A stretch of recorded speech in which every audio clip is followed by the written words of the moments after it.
This episode is brought to you by members of the You Run Podcast Network. Dewey Pod Monster. Movies 4 days. Pop culture reflections. Voices from the mausoleum. You Gonna Eat That Crust? Video tasties. The Ghoulish Gallery. The Girl and the Gay Podcast. The Horror Friendly Podcast. And the Aardvark and the Magic Moshi Do Red Dwarf. All available at yourunpodcast.com. Mark, today's episode features a lot of head. Did you hear Mary Poppins stopped wearing lipstick when she was giving head? What? Mary Poppins does not wear lipstick when she gives head. Apparently, the super colour fragile lipstick makes the dicks atrocious. I'd say that after a couple more beers. Hey everyone, the You Run Podcast. It's the You Run Podcast. You want to die tonight? Scott, I think you know who the fuck this is that's talking. Cancel Marc. I was terribly offended. Because after all, this is not our show, this is your show. Hello and welcome back to another wonderful edition of Horror Movie Review, the first and original horror movie review show completely run and controlled by its listeners. My name is Scott. My name is Marc. And we are your host each week as we take you through the movies you've selected for us to review. If this is your first time, we will bring you a review, facts, some interactive features. You'll hear our thoughts, but not only our thoughts, the thoughts of strangers on the internet, which is always fun. You can get involved with the show by simply following us at You Run Podcast on all social medias. We're everywhere. You can also follow Marc directly, VHS from the Crypt or Reviews from the Crypt on Instagram, and both of those accounts are pretty self-explanatory. They are indeed. Yeah. You can also send us an email, yourunpodcast@gmail.com, and we'll give your message a read on the air. Yeah. Also, you can give it to email marketers, give that address to them, and we'll read some of their emails on the air because no one emails us. I check our inbox daily and there's nothing there ever. Like not even spam now, aren't they? Yeah, we don't even get spam email anymore. Oh, well, bad. There's nothing worse than spam email. I must have like 700 unanswered emails and they're all spam. Really? Well, we could read the spam ones on the air. I don't think we really need to read advertisements for Printiful and whatever else shit I've been buying on the internet. Other print services are available. You can you can also send us a voicemail anywhere that social media allows you to do that. If there's a microphone icon, you can do it. We've got one today, but I forgot to drop it into the soundboard. So I'm going to go old school and play it from my phone into the mic. So here's the message that we got. Well. Marc broke broken spirit. Even though I was in my car, pulling out my non-existent hair when he was struggling with the Shining question. Congratulations. To commemorate such a momentous occasion, I propose that you guys round out the Sharknado franchise either by doing a birthday episode for Marc each year for 5 and 6, or reviewing 5 and 6 the next 2 consecutive years during Shark Week. Seems fitting. So, what's your thoughts on that? Yeah, I'm always happy for Sharknado. We don't celebrate Shark Week here in the UK, so I'm not entirely sure what the dates are for that. I'm assuming it's like summertime, obviously. We'll have a Google. If Shark Week is summertime, we'll squeeze Sharknado 5 into Shark Week. And when's your birthday? Whatever comes first, October. So whichever comes first. And we're busy in October because it's Halloween season. Yeah, we're not doing a Sharknado in October. That's like, it's our busiest time of the year. That'll just absolutely tank our listener numbers. I mean, I'm open to the idea. I'm happy to do Sharknado whenever. I'll do it at Christmas. I don't care. But I think it would have to be Shark Week, which I'm pretty sure is late summer in America. If National Geographic Channel will tell me anything, but please let me know when that is because we are not Americans. No, well, Jesus, we haven't even started yet. In the that American was all right, accent. wasn't it? Well, it wasn't as Confederate soldier as you normally go, but yeah. That was Eric. That is Mark's arch nemesis, who I imagine congratulated you was through gritted teeth. I mean, to be fair to Eric, he is my arch nemesis, but he's been very friendly to me lately. He keeps commenting nice things on my posts, and he always comes to my defense on Instagram whenever I'm in peril. So maybe he's taken a turn. If you want to support the show, you could do that. Leave us a review on Apple or Spotify. If you really want to support us financially and help us get new equipment and all that kind of stuff, go to yourunpodcast.com, click on shop and get some of our incredible merchandise, like our brand new t-shirt that's got a pair of Jeffrey Dahmer specs on it that says Killer Specs. Nice. I haven't heard much from you regarding merch in a while. Have we got some new stuff coming up and designs? So we had new merch that I launched in January, but I launched it really quiet. I am going to start mentioning it again because I'm starting to add new stuff to it. Merch is something that's really time consuming to create. And the amount of stuff I've created, and then I go to publish it and they go, no copyright. Oh, fuck's sake. Yeah, I mean, it's not like you haven't got much free time at the moment, is it? With all the less things you're doing.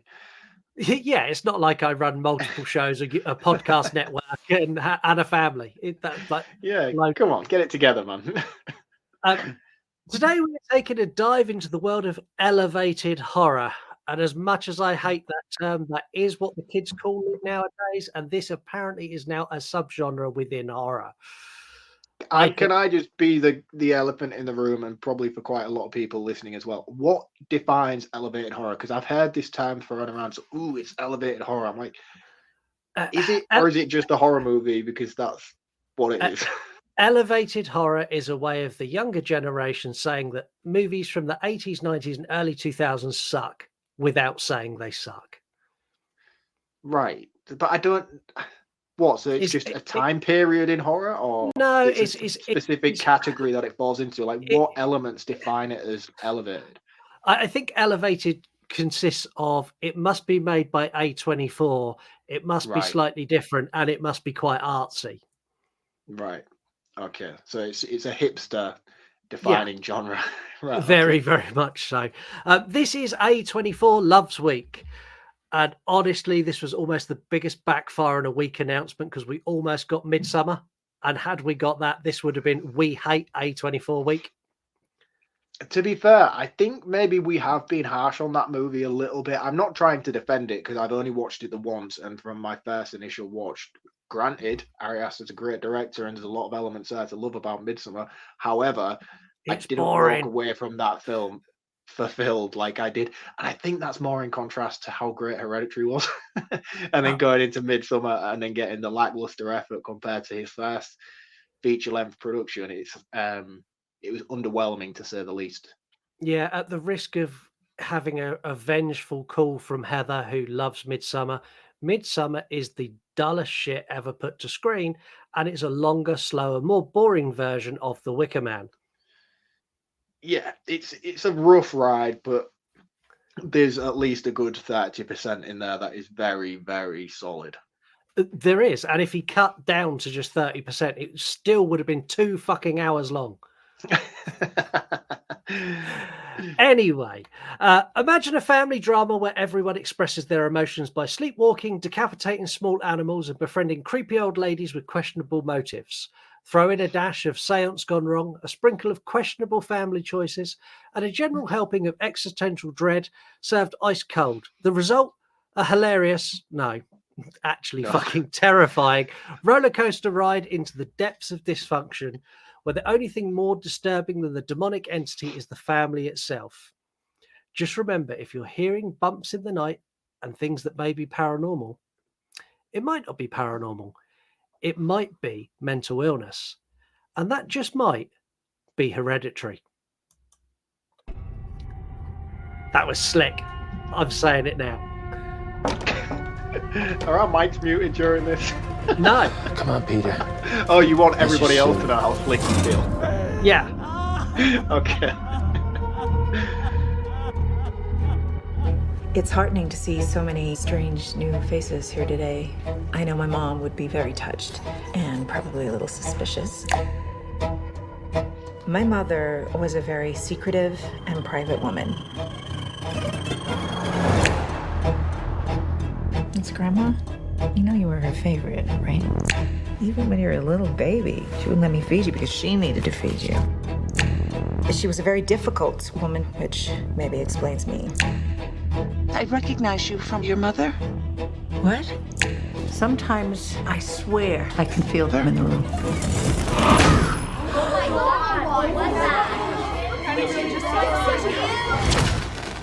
She isn't gone.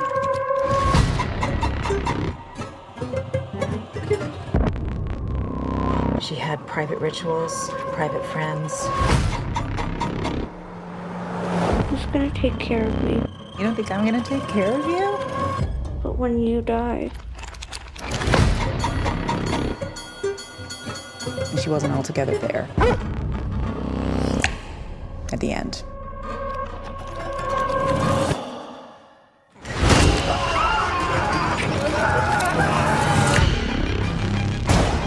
I don't like this. Dad, I don't like this. What's happening? Peter!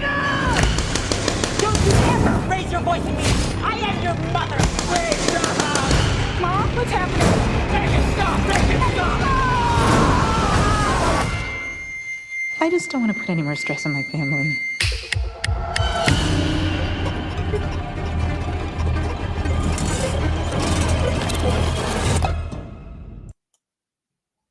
That is a banging trailer.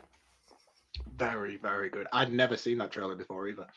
No, that's part of the reason I like putting the trailers in now, because neither you nor me have seen most of the trailers for some of the older movies we cover. And yeah, that's a really good trailer. It gives you enough, but it actually tells you nothing. No, nothing at all.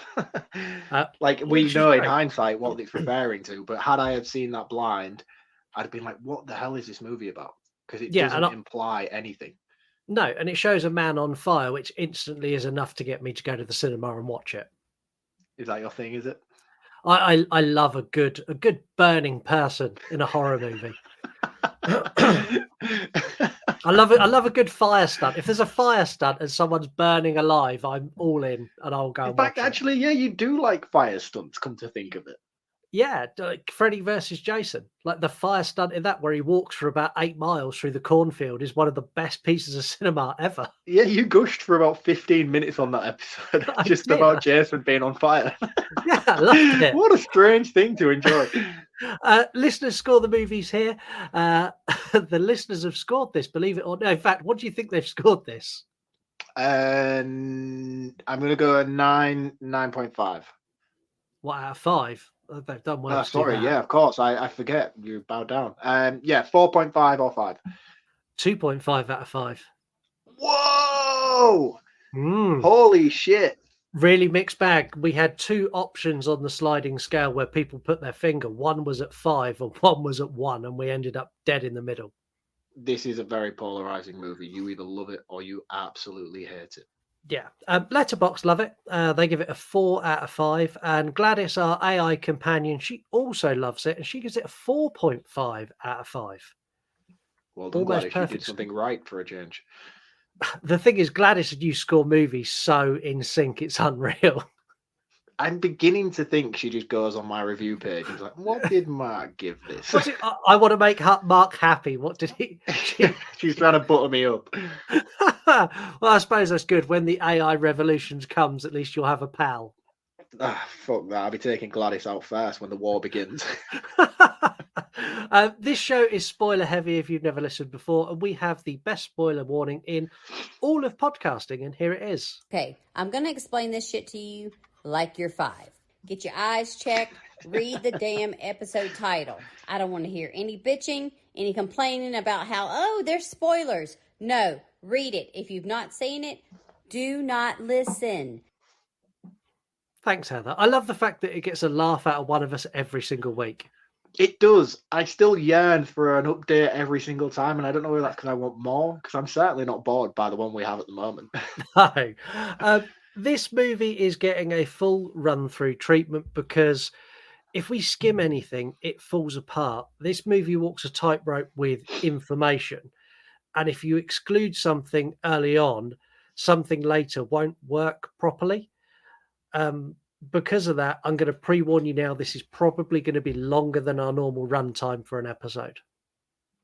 Yeah, I mean, that's a bit preemptive to say, because we might burn through this in half an hour, and then it may be the Not a shortest chance. episode ever. But I doubt it. I do doubt it. I seriously doubt it.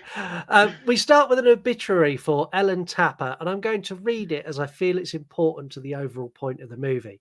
Oh, well, you really are dragging this episode out, then, aren't you? Ellen Tapper, 78, passed away after a prolonged illness at her daughter's Annie's house on the 3rd of April 2018. Beloved wife to the late Martin Lee, devoted mother to Annie Lee Graham and the late Charles Lee, cherished grandmother of Peter and Charlie Graham. She's also survived by her son-in-law, Dr. Stephen Graham. She will be missed. Now, without knowing anything, we've not met a single character yet. We have almost all the characters' names. We have backstories to these characters. We know that Annie's already lost her brother. We know that now her mother's died. We know that these two kids have lost their grandmother. We know that Stephen's a doctor. And they gave us all of that information from a single paragraph of text. And honestly, that's incredible. Yeah, and her husband died as well. Yes. Yeah, so which... we have the full shebang. You get the full shebang. And there's other movies that give you written openings and they'll have scrolling text. In a galaxy far, far away. Yeah, no, a long time ago in a galaxy. Is that how that one starts? Yes. I'm not a Star Wars guy, you know this. So Star Wars is set in the past, just to clarify.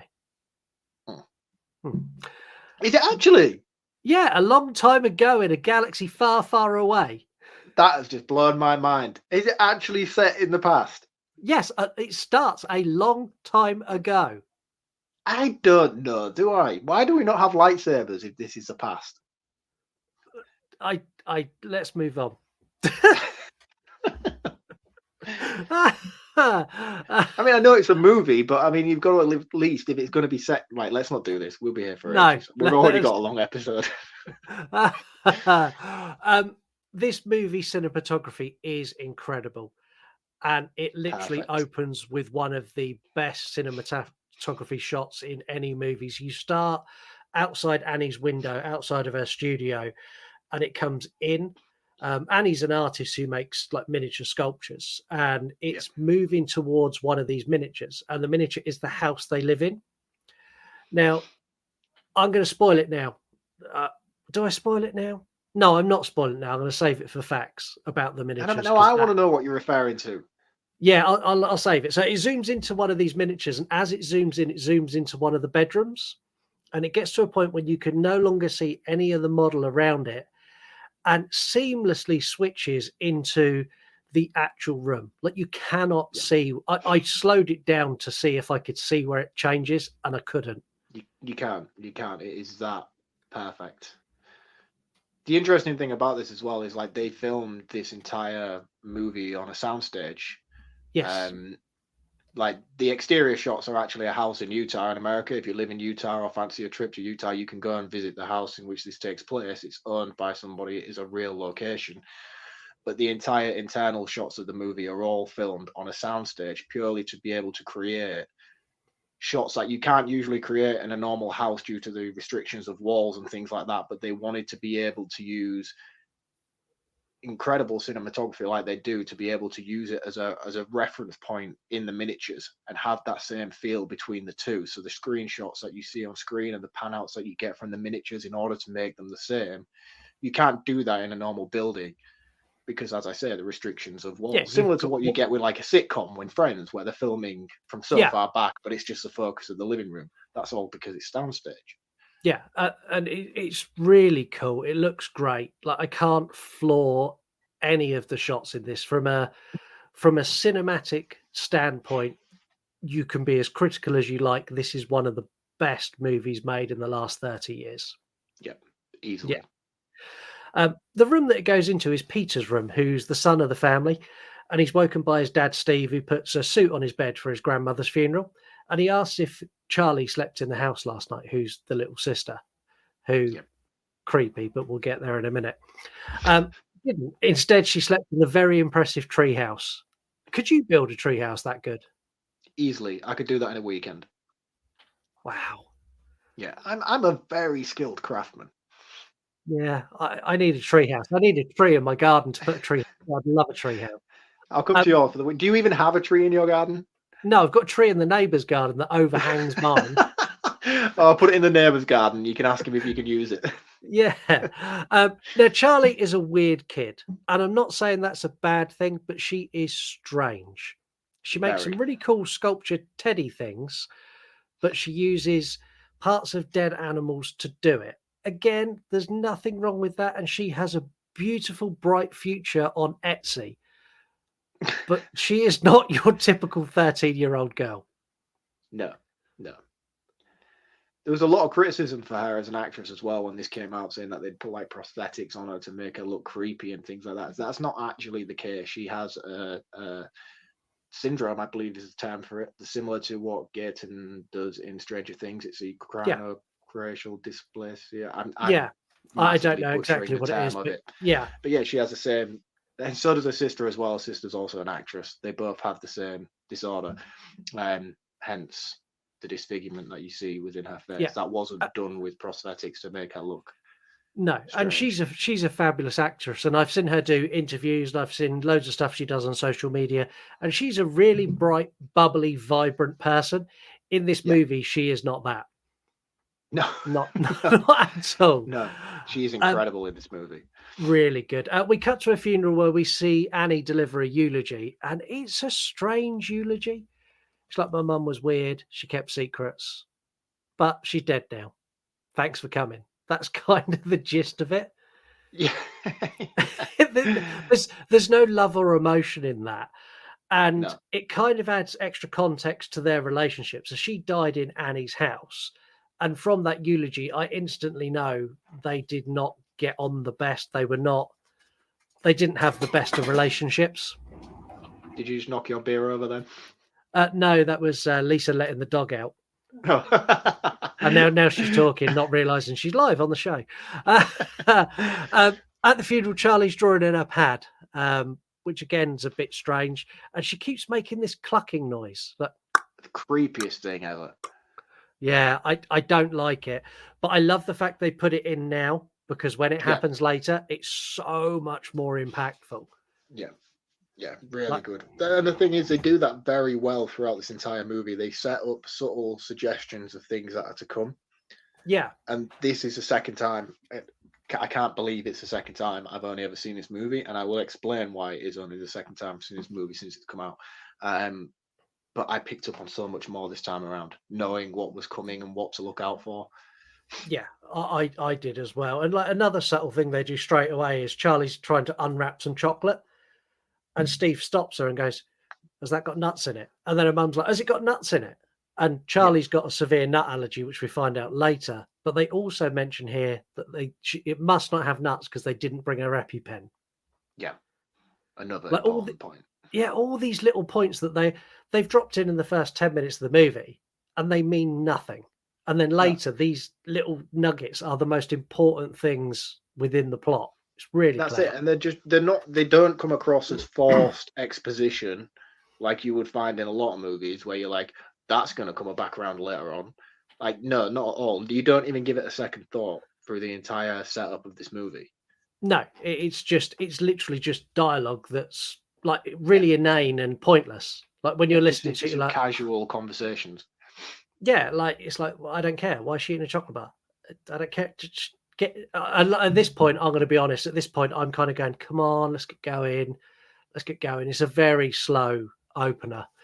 That night, Charlie is put to bed by Annie, and she asks some strange questions for a 13-year-old. She's like, "Who's going to look after me now? Grandma's dead." And her mum's like, "Excuse me, what do you think I'm doing?" She's like, No. I know you are now, but when you're dead."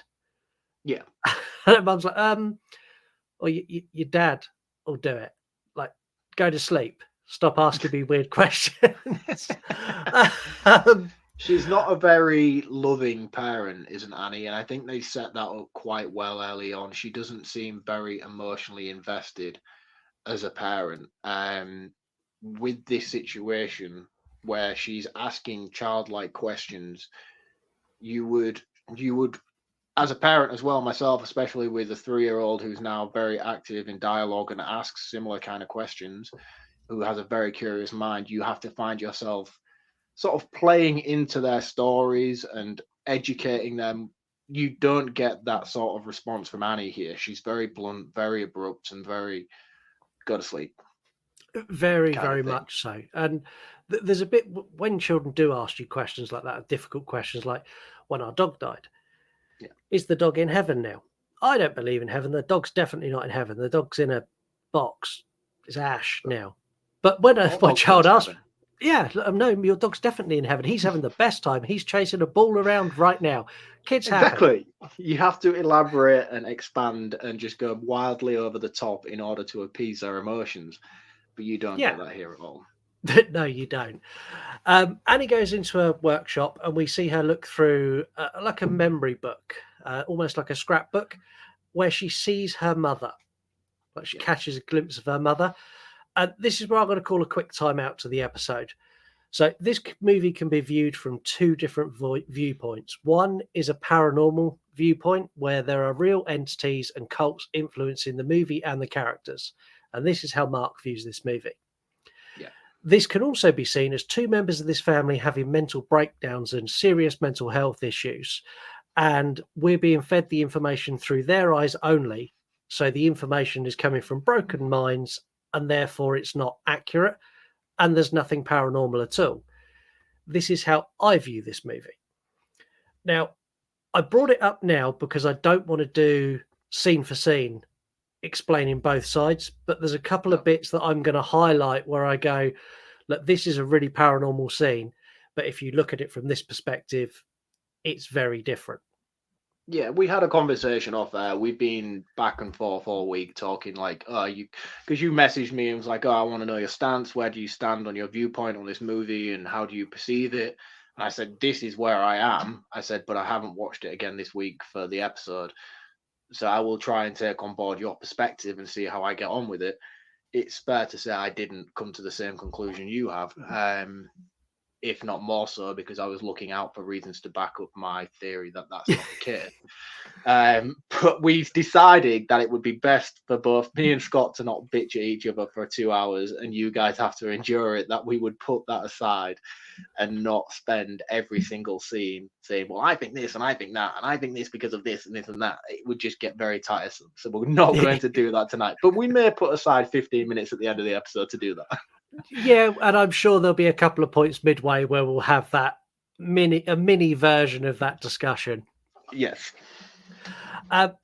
Anyway, Annie sees a vision of her mother and it freaks her the fuck out. And the people in shadows in this movie, stuck in corners and stuck just out of camera, is terrifying and done so well. So it's done so well that you lean into the TV to see what it is. Yeah, don't do that. But you do.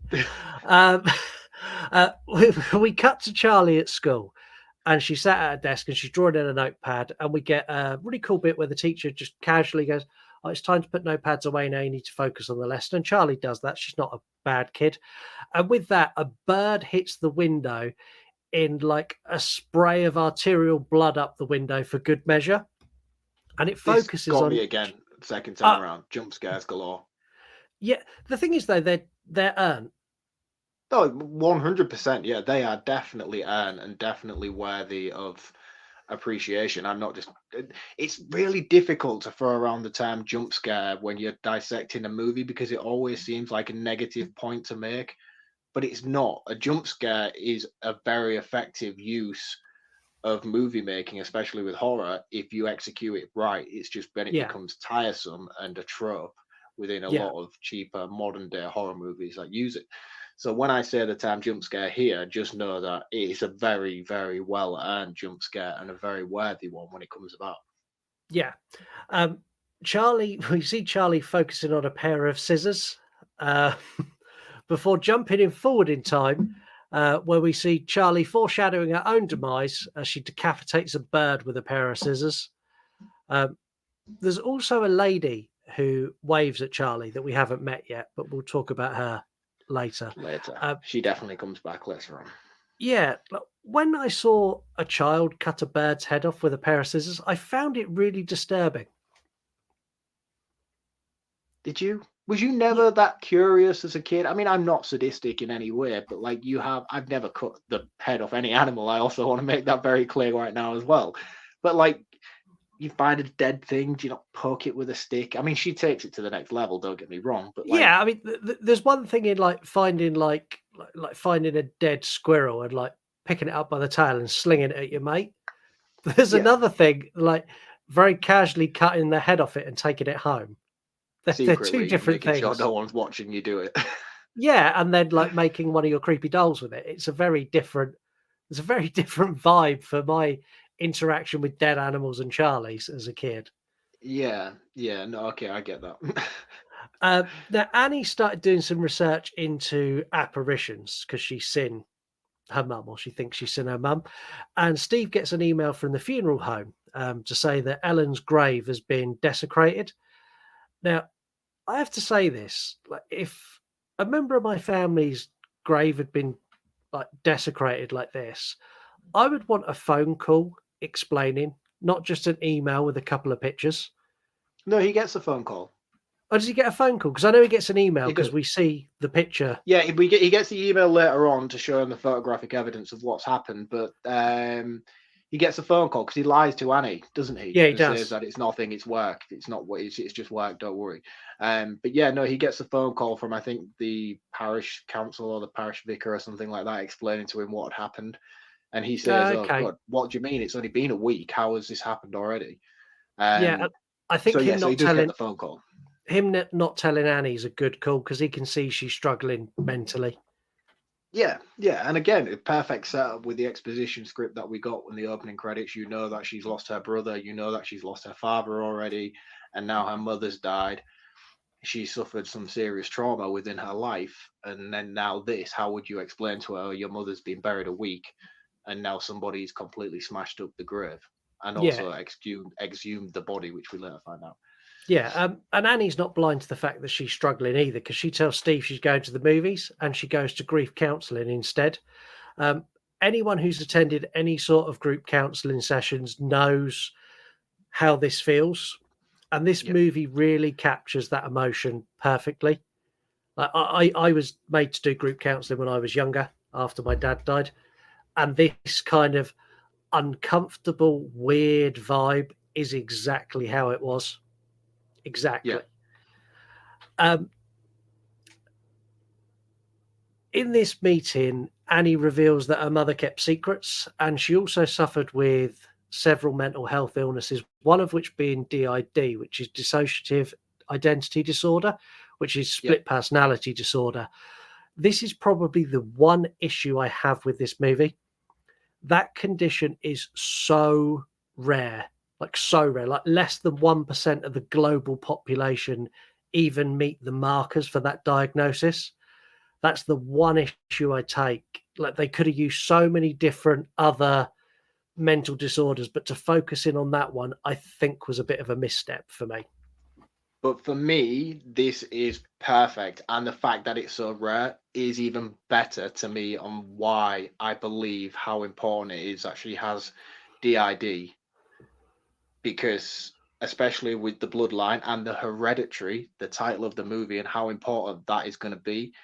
I don't know whether I should just burn through my theory on this right now or whether I should save it. But no, I'm not. I'm going to save it. But it is very important that she does have DID. And it is as rare as you claim it to be, because this movie hinges itself on the fact that she does have that. Yeah, it does. We find a lot out in this AA meeting here. I know AA is an Alcoholics Anonymous thing, but it's a similar sort of vibe. It's the same thing. Because Annie reveals also that her brother committed suicide due to the fact that her mother was trying to put people inside him, as she claimed. He had schizophrenia.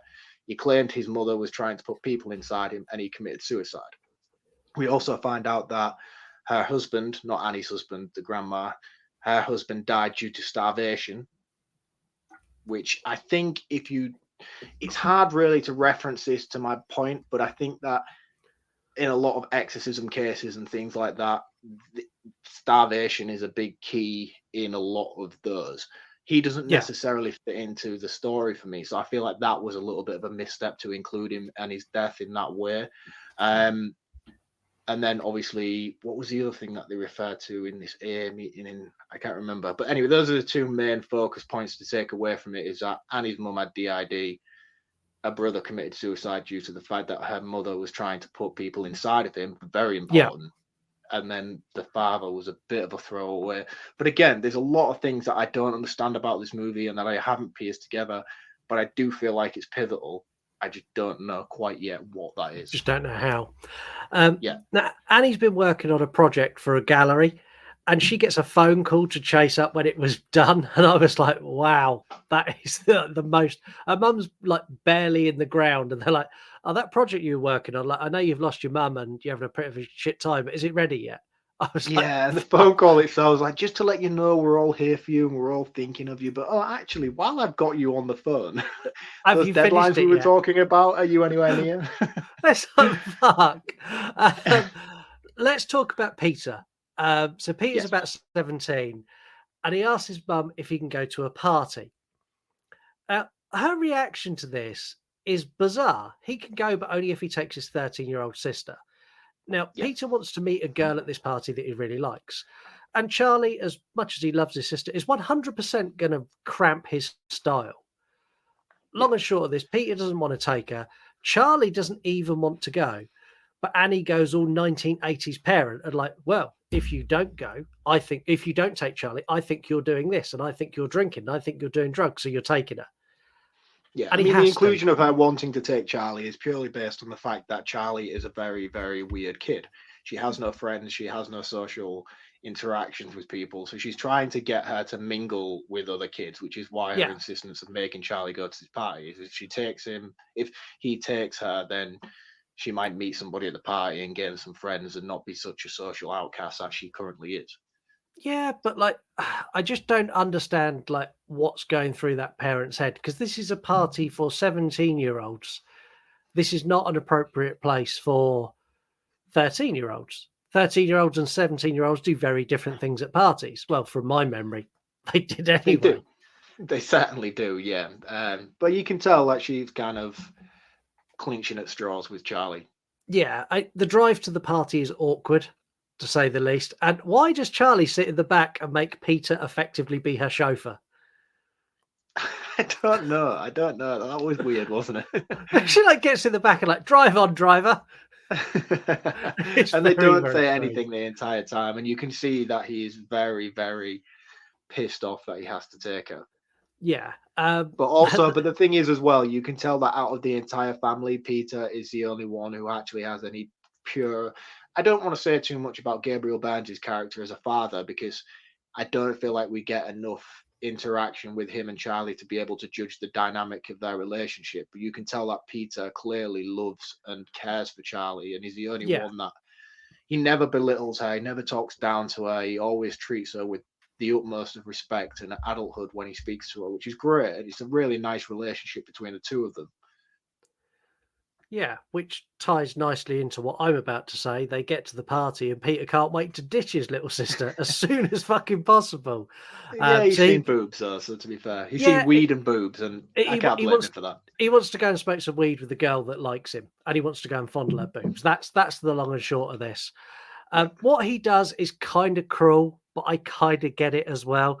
He's very much like, look, Charlie, there's cake. You love cake. Look over there. There's a big bit of chocolate cake. She's like, I don't know anyone. He's like, but there's cake. Did I say there's cake? Go help yourself to some cake and I'll be back. And then he literally like, bye, and just fucking leaves her. Yeah. Yeah, but boobs and weed. Yeah, I get it. I get it. But there was a bit where I kind of went, oh, you poor girl. You've just been abandoned. Go and eat some cake. A few moments later, Peter has chilled with his friends. He's having a joint, and Charlie comes in choking because she's had a reaction to the cake because it had nuts in it. Again, that is incorrect. Really? That is incorrect. And I've heard a lot of people criticize this movie and be like, oh, surely she would know if she was eating a cake with nuts in it. No, the cake didn't have nuts in it. The cake didn't have nuts in it. The cake takes an hour to bake and then probably about another 45 minutes to frost and all the rest of it. We get a shot of a knife being used to chop up a load of walnuts. it was then the same knife that had chopped up the walnuts that was used to cut the cake. Ah, okay. So it's not the cake that has nuts in it. It's just the same knife that was used to chop the walnuts was then used to cut the cake. So she has She a ate a very, bit. very severe allergy. People with very severe nut allergies can't even be in the same room as a nut. So to have a knife that's just smashed up 15 walnuts, then cut a cake you're going to eat, would send you into an epileptic fit. So Right, okay. it's not the cake, it's the knife that caused the issue. So for everybody who has beef saying, oh yeah, she would know if the cake had nuts in it, it's not the cake, it's the knife. Right, okay. I missed that completely, and I was happy with the fact the cake had nuts in it. I didn't care. It I would could have be been- very quickly baked if that was the case. They literally crush up a load of walnuts, and then the next scene you have a cake on the table. Again, though, she has no EpiPen. And I need to say this. If your child has a severe allergy to anything that could kill them and they have to have an EpiPen, have the fucking EpiPen with them at all times. This is twice now. At the funeral, she didn't have it. At the party, she didn't have it. Why does she not have an EpiPen with her? It's bad parenting. It's very, very bad parenting. But one thing I want to bring up about this scene as well is I love the build up to it. Once she's eaten the cake, because clearly she knows there's no nuts in the cake. She can't understand why she's feeling strange. And then it just slowly, you see her like go really red all of a sudden. And then it cuts to Peter smoking weed, and then it cuts back and she's like struggling a little bit. She goes and gets some water. Then it cuts back to Peter again, smoking some more weed. The next thing you know, she just walks into the room where Peter's stoned and she's just there in the corner. Yeah. I don't feel too good. I'm like, oh no, this is so bad. And Peter, to his credit, literally jumps straight up. He picks Charlie up. He runs towards the car. He puts her straight in the car, and he boots it towards the hospital as far as he can. And we now get a scene that lives completely in my head, rent-free forever. And I'll never, ever forget this scene as long as I live. Never. Charlie can't breathe, so Charlie opens the window to get some air. Charlie still can't breathe, so she hangs out of the window. And as she does this, Peter swerves to avoid an animal. And then Charlie is swiftly relieved of her head by a lamppost. Where's your head at? Very inappropriate, but yes. It was either that one or this one.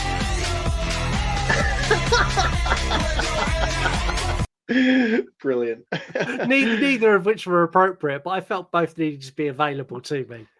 Yeah, and this was not an accident either. This was not an accident. I know a lot of people are like, oh, the accident. That this is not an accident. The movie even lets you know that it's not an accident because we see the lamppost in a flash shot prior, maybe 10 scenes prior to this, which has the pagan symbol on it. It does. Foreshadowing the events that are coming and letting you know that this is not. This is curated. This is meant to happen the way it happens. So Charlie dies by a lamppost, but I think the image we see of the deer in the road is an image. I don't think there was necessarily a deer in the road.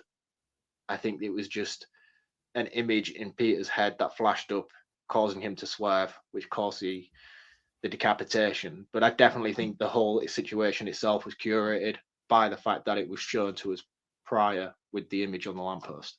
Yeah. The same lamppost that took her head off. The next scene is so powerful. The portrayal of shock and not knowing what to do, and Peter not saying a word while he's just sat in this car with tears streaming down his face, is mind-blowingly good. His performance is outstanding. Peter does, however, make the wrong call here, in my opinion. He drives home very carefully. He parks on the driveway and he goes to bed, leaving his sister's decapitated body in the back seat of the car for his mum to find, which she does. And we hear her breakdown outside as Peter lays in bed. And even like just hearing that coming from the mum is heart-wrenching. Harrowing, absolutely harrowing. And you know it's coming and they build it up so well. And again, the people who criticize this movie is like, oh, it's such a stupid thing to do, you drive off and go to bed. No, there is a moment in Peter's mind where he's in sheer shock and panic, and he knows his life is never ever going to be the same after this instant. He is never ever going to have any sense of normality after what's just happened. So he's prolonging that moment. He's going home, he's ignoring it, he's going to bed because he knows in the morning his life is never going to be the same again. Yeah, and I just think it is so effectively done and shot and well progressed throughout. Yeah, and I agree with you. I think that moment of shock, when people are in shock, people do irrational things, and in Peter's shocked mind, that was the most rational thing to do: go home, sleep, and sort it out in the morning. And again, he was absolutely baked out of his mind. Yeah, exactly. From here, things start to steadily ramp up. So, unlike other movies where you get a very, very, very slow, and then you get a big crescendo. For example, Midsummer does that. It's very, very slow all the way to the very end. This has a gradual build and it's got good pacing. It's a little over 2 hours, and at no point did I check my watch watching this. I think it's 2 hours 40, 2 hours 45. Yeah. It's nearer 3 hours than it is 2 hour mark. Yeah, but that's a little over 2, surely. Well, closer to 3, but yeah, I get where you're going. But yeah, no, I have to agree with you. I think the pacing is phenomenal in the sense that I think we're at the hour mark now where we've had this incident that's happened, and we have this fantastic build up, and then you're hit with this fucking wrecking ball of emotion before it all subtly comes back down again, and then it builds and then it starts building. Yeah, it's really, really good. That being said, we do bounce around a bit now. There's quite a few like choppy scenes where we jump from place to place. So we get Charlie's funeral, where rightfully so, Annie is in bits, and her acting performance here is outstanding. We see Steve look through Charlie's sketchbook, and he must be broken. I think one of the best things about his character is played by Gabriel Byrne, you said earlier. You can see he's broken, but you can see he's done the man thing, the guy thing that we all do, where we go, someone needs to keep their shit together, and it has to be me. I always find I do that in my household, but it's always really difficult because then you get branded with not giving a shit. Yeah. And it's like, it's not that I don't give a shit, but if I behave like everybody else, we're all just going to shit together. So what's the point? Yeah, it's like if there's panic about like money or whatever that panic is, I'm always the one who's like, nah, I'll be all right. Worry about it. And then I'll go sit on my own and go, fuck, how are we going to sort this out? Fuck. But I do that in private. I just go to the pub and get very drunk. That's normally my goal. And have a reset. Yeah, it's amazing how many problems you could solve with 10 pints. Yeah, apologies. My phone just went off on air. How very unprofessional of me not to turn that on mute prior. Do you know this is two things that have like this is cursed. This episode we've had Lisa and the dog. We've had your mobile phone. This shit comes in 3. What's next? Google. Over 100 episodes, and that's the first time that's ever happened to me. I do apologise. At school, Peter's back now, and he's smoking weed under the bleachers, and he has a panic attack here, and he can't breathe, and he's suffering the same symptoms as Charlie. Paranormal, maybe, but more likely not being able to cope with the guilt of what he's done. And it's his mind manifesting that panic attack in this way. He's basically self-inducing this breathing issue because of what's happened. That's my perspective as well. I mean, they do a good job of explaining to you that he does not break down at the funeral. He does not break down at any point. I mean, there's clearly some time has passed now since Charlie's death, and he's kept all of his emotions in. He's not dealt with what's happened to him and in his trauma, which is a typical man thing to do. I don't mean to be sexist or stereotypical of males in this situation, but I am a perfect candidate for it. I know I do it in my day-to-day life, and the trauma that I've endured in my life, I am the perfect candidate for this situation because I don't deal with things like that. If something traumatic happens in my life, I bottle it up. I pretend it didn't happen. Yeah. I remember when my dad died when I was like 18, and like my family were genuinely concerned for me because I just didn't react.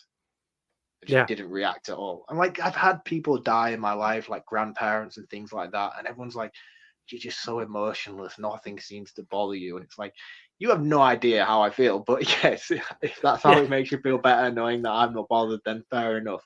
But again, And this is his breaking point, and he just collapses, and everything just hits him all at once, and he's just consumed by the guilt of it, and it's coming out in these mirroring traumas of what she went through as she was dying and suffering from these reactions to the peanuts, obviously. Yeah, and it's so well done, and it's followed straight away by another really heart-wrenching scene. So he gets home, and when he gets home from school, his mum's in the driveway, and their interaction is so uncomfortable. It's like, what? I don't know how I would process this whole situation if I was Peter or if I was the parent. I don't know how I would get my head around like one of my children inadvertently killing another one of my children. I honestly, like that, to wrap your head around how you would deal with that as a parent, because you still love that other child, but in the same hand, they went out with your younger child and decapitated them in a car. It's I don't know how you cope with that.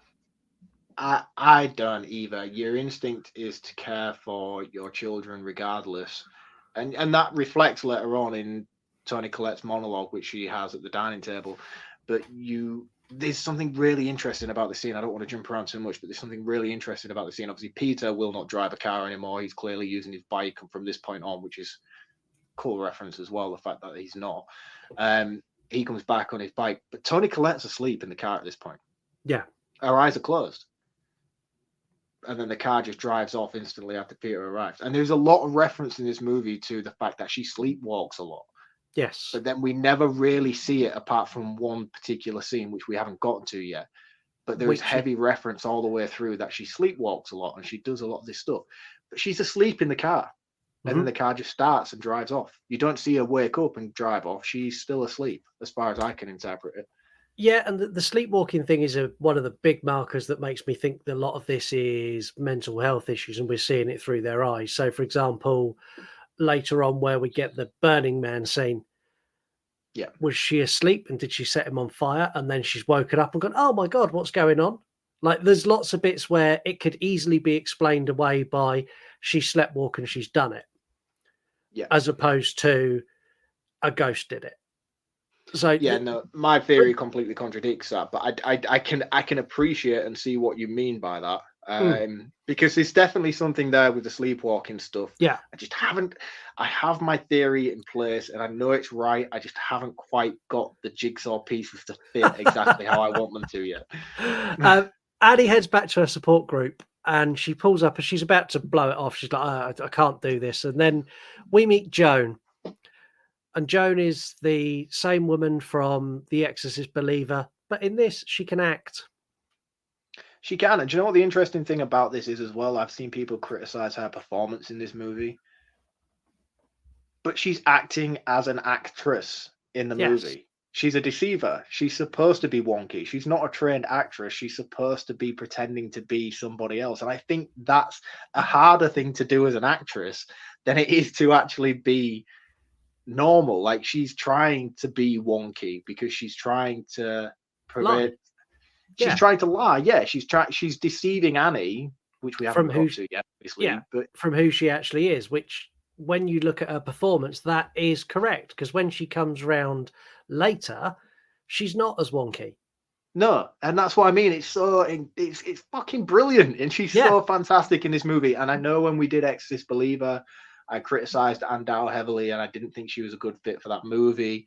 And I still stand by that. I don't think she was great in Exorcist Believer. I don't think she fit very well in that movie at all. But she's fantastic in this. She was amazing in The Handmaid's Tale. If anybody's watched that, Aunt Lydia. I know how incredible this woman is as an actress, so I don't want to take anything away from her. But her performance in this, when people criticize it, I'm like, you're missing the fucking point. Like, she's an amazing actress, and I know what she can do. I just think she was terribly miscast in The Exorcist. That's all. Yeah, and in this, she's brilliant. So she starts asking Annie questions. She's like, "Oh, you're here for your mum that died." She's like, "No, my daughter died." And instantly she's like, "Oh, well, I had a grandson who died. He was 7. It's really, really sad. I've seen you at this support group before." Fun fact. Joan was not at the previous support group. Annie's been Yeah. to 2. At the last one, Joan was not there, and I went back and checked. And they do a perfect job of showcasing you because they pan 360 around the entire room. They do. So I'll touch on it now. So Annie's mum was part of a cult. And since her mum died, the cult have had tabs on Annie and her family. And like, I got this here. I'd already realised that Joan wasn't there, and Joan is like something else.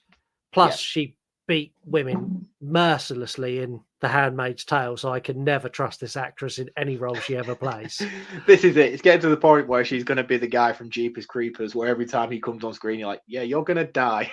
Yeah, she's Justin Long. Like, you she's are either evil. Justin Long or she's Ned Stark from Game of Thrones. Every time you see him on screen, it's like, you ain't got long, mate. Yeah, and every time you With see her, Anne it's Dow, just evil. you're just evil. When Annie gets back, Steve, I don't know if Steve was just trying to be nice and show affection or whether he was trying to get his end away. Either way, he got completely brushed off by Annie. And she went to sleep. Did she sleep in the treehouse or the attic? Because we only see the internal, and I can never work out if she's in the loft or if she's in the treehouse. I think she's in the attic. She's in the treehouse. She's in the treehouse. The Okay. treehouse has the heaters on. Every time you see the exterior shots of the treehouse, it's glowing red glowing. because of the electric heaters. That's where Charlie spends a lot of her nights, and then now Charlie has passed on. This is where Annie's spending a lot of her nights, which is very relevant. But yes, it's the treehouse, which is where she's spending time. No one goes up in the dirty, stinky attic, which we find out why later on. Yeah. Peter's now in bed, and he hears in his room. And I was like, oh, that's not good. And he get another one of these shots where like you could see Charlie in the darkness. And it's another one where you lean into the camera, and as you leaning in watching it, they're panning in with the camera, and it's a hoodie, and you're like, oh fuck. And it's so anticlimactic, but they do it so many times throughout this movie where they draw you in and they do nothing.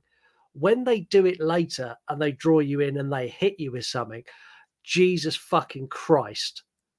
Mate, I leapt. Honestly, my ass fell out.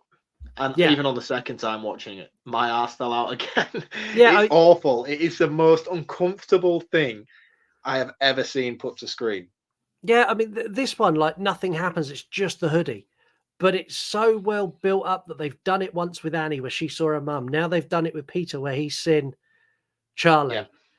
And, like, it just leaves you going, fuck, was it her or was it the hoodie? Is he losing his mind or is there something there? And it just puts that element of doubt, which I think is great.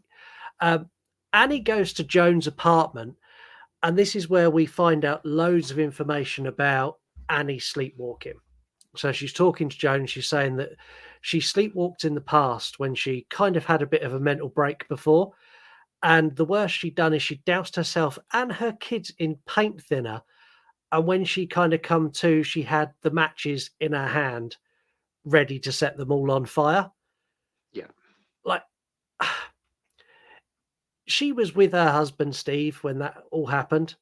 Like, that is like, if I found Lisa with our kids and her covered in paint thinner with her with a match in her hand, there'd be people in white coats coming to help her. Yeah. Like, definitely. Immediately. But Annie knows more than she lets on throughout this entire film. Yeah, she does, very much so.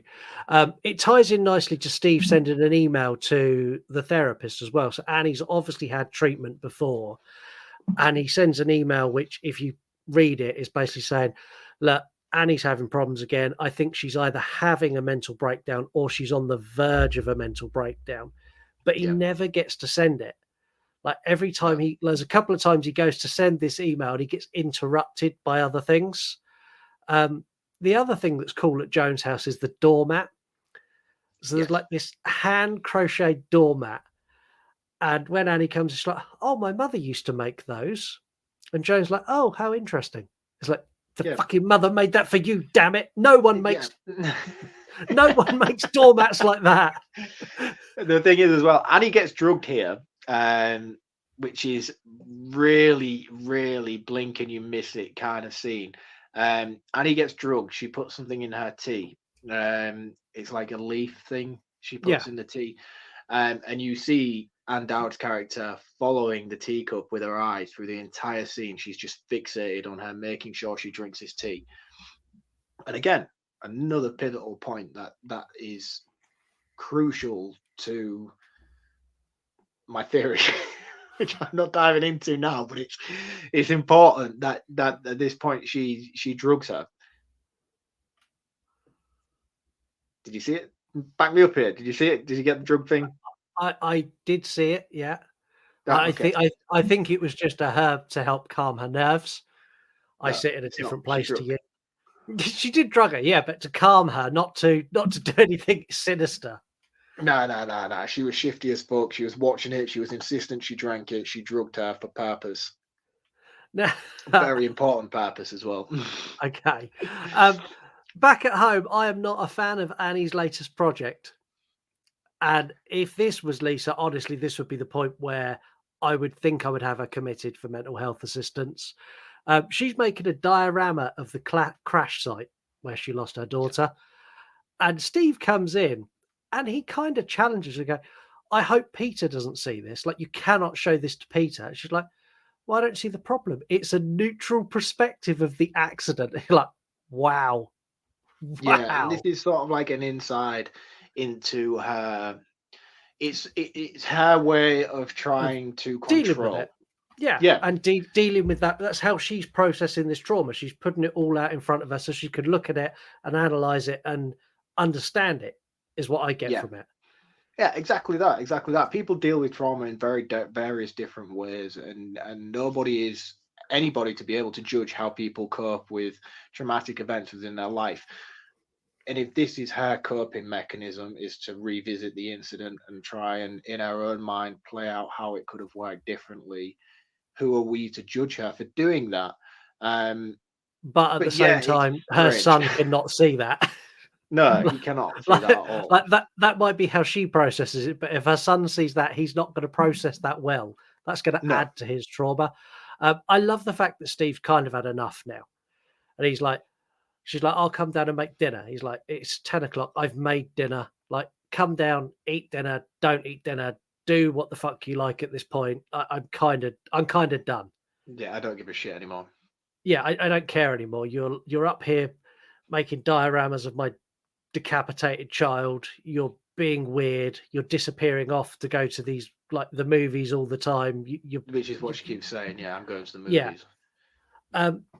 At dinner, this conversation between them is Oscar-worthy performances across the board. Like, all three of these actors are Oscar-level good in this scene, and that is regardless of genre. This scene outstrips 90% of dramatic scenes in movies. Full stop. Amazing, absolutely amazing across the board. I think, especially Alex Wolff and Toni Collette, their back and forth is incredible. I think Gabriel Byrne, given how incredible of an actor he is and some of the performances we've seen him in the past, I feel like he's very sidelined throughout this movie. Don't feel like he's given a lot to do. The stuff that he does do throughout is incredible. Don't get me wrong. He definitely shines when he's given the chance to, but he is definitely not the focus of this movie. And rightly so, because he's not Bloodline. He's not bloodline to the plot. He is just a married into the situation kind of guy. Exactly that. But like in this scene, he does have a real big impact. So it starts off with Peter. Basically, they're all sat there and no one's really talking. And Peter basically asks his mum, like, what's wrong? Like, come on, Peter, really? Like, you know the answer to that question. Don't ask that question. Oh, yeah. He says to his dad, he's like, oh, Dad, this food's really good. And she like side-eyes him. And he's like, son, bitch, what are you doing? And he's like, what's wrong? And Annie just explodes. Like, everything all comes out. It's like, it's all Peter's fault. It's he done it. It's all wrong. And like this scene is just so impactful where she just like unburdens herself and like there's tears flowing and I can't tell you how good her performance is. It's outstanding. No. Amazing. Absolutely amazing. The fact that she was overlooked by the Academy for this movie just because it's horror is disgusting behavior. She gives one of the best performances of the year without question, and she didn't even get a nod. And I think that's disgraceful from the Academy for doing that. you mentioned that she blames Peter. She doesn't. That's the interesting thing about this entire scene. She doesn't blame Peter. She doesn't No, she's outright talking say. about fault. Yeah, she's talking about fault, and she's like, even if everyone you being just at fault. accepted, nobody accepting responsibility for what they've done. Even if you just said sorry and apologized and showed some emotion, we would be able to move past this as a family. But we don't know where to go from here because nobody is accepting responsibility for what they've done. And everything she's saying is right. And I feel it. And I feel everything she's saying when she's doing it. And I'm like, oh my God, this is so powerful. Yeah, and I agree. And then when she sits down and she sits there in silence, I agree with Peter as well when he turns around and goes, "What about your fault, Mum? Charlie didn't want to go to the party." And she fucking goes again. And then it's the dad steps in. It's like, that's fucking enough. I've had enough. It stops now. You two, both of you, it stops now. And I felt so strongly for his character. Like everything in his world is falling apart. He's lost his daughter. His wife's losing her mind. Her son's losing her mind. They're at each other's throat. And this guy's trying to just fucking hold everything together. And he's failing miserably. And I feel so sorry for him because he's so powerless. He's just watching everything fall apart around him. Yeah. And the thing is, as well, you see later on that he's self-medicating to deal with his own personal issues, which is what we just discussed. You know, we're men. We go to the pub, we just deal with it, and we try and hold straight faces for everybody else around us. But nobody ever asks him how he's feeling or how he's coping. He's just lost his daughter. Like, I have a daughter, man, and I could not imagine the pain I would feel within my body if I lost her. Like, and nobody cares about him. Nobody cares because everybody's so self-involved with their own dilemmas. And man, it's heartbreaking. It genuinely is heartbreaking. It really is. And I feel so strongly for his character. He has such a rough run, but because everything is focused on Annie and Peter, it kind of gets ignored. Yeah. Even as an audience, like, unless you're sort of like, I'm linked with that character because I am a man, I am part of a family, and I live in that role. So I look at this, looking at him going, oh, you poor fucker. Someone needs to take you to the pub and buy you a couple of shots. You'll be fine. We'll talk it out. The following day, Annie runs into Joan at the shops. And Joan tells her that she's seen a psychic medium and it's helped her communicate with her dead grandson. Just before you go on, how fucking funny is it when Joan is like, oh my God, Annie, what a coincidence meeting you here. It's fabulous. And she's like, and we communicated, and it was through the chalkboard. I don't know if you picked this up, and I don't know how many people at home picked this up. So they communicated through the chalkboard that she has just bought from the hardware store that you can see in her car. I didn't pick that up, and that's fucking brilliant that it's there. It's there. So like she's talking about it, but it's all fabricated because she's just gone and bought the chalkboard for this story she's just telling Annie. Yeah. And it's fab. Yeah. Like when you spot it, it's like, you bitch, you've just bought it. That's amazing. Annie is like so skeptical, and Annie's right response here should have been, that's really nice. I'm glad you've dealt with your trauma in that way. I'm going to go home now. But instead, Joan's like, look, come over. I'll light a candle. I'll show you how it all works. And Annie kind of just goes along with it. Now, at Joan's house, she switches the lights off. She lights a candle. She puts a glass down. And she's like, I'm going to put my hand on the glass. Annie, you could do the same. And she starts calling out to her grandson. And the glass moves. And the way they make the glass move is so, like, I can see it's not their hands that move it. It's not like when you're watching a Ouija board movie and the Ouija board moves. This glass like tips out of their hands because it moves with so much force. It's great. Yeah, and then she digs out the chalkboard, and the grandson writes, "Love you, Grandma," in the chalk. And we see it done on screen, and it is fabulous. A fabulous effect. And I'll tell you how we do it in facts. Oh, cool. I like that this is quite believable because like Annie's just witnessed this and she's like, fuck this. I am done. I am going home. I don't believe. I don't want to believe. I don't want to see this. And as she's leaving, Joan's like, look, take this candle, take this bit of paper, try it yourself at home. All you need to do is read these words that are in a foreign language. Be very careful how you pronounce them. Get something personal of Charlie's, and you'll be able to do it. You'll be absolutely fine.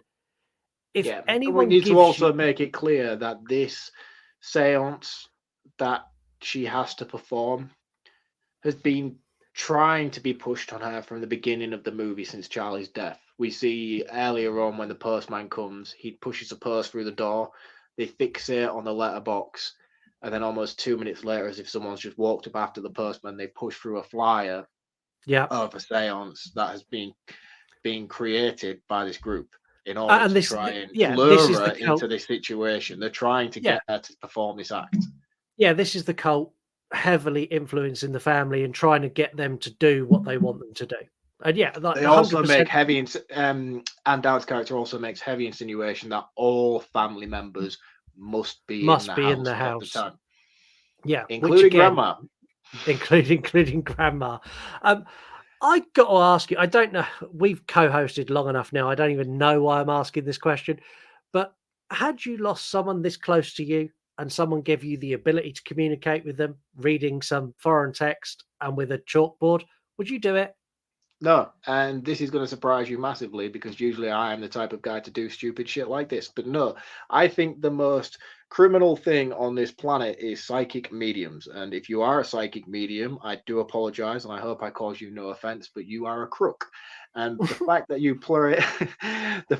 prey on people's emotions and trauma and discomfort in order for financial gain is the most shocking thing that any human being can do. And I have no idea how you sleep at night, you shameful, shameful person. And that is my thoughts and theories on psychic mediums.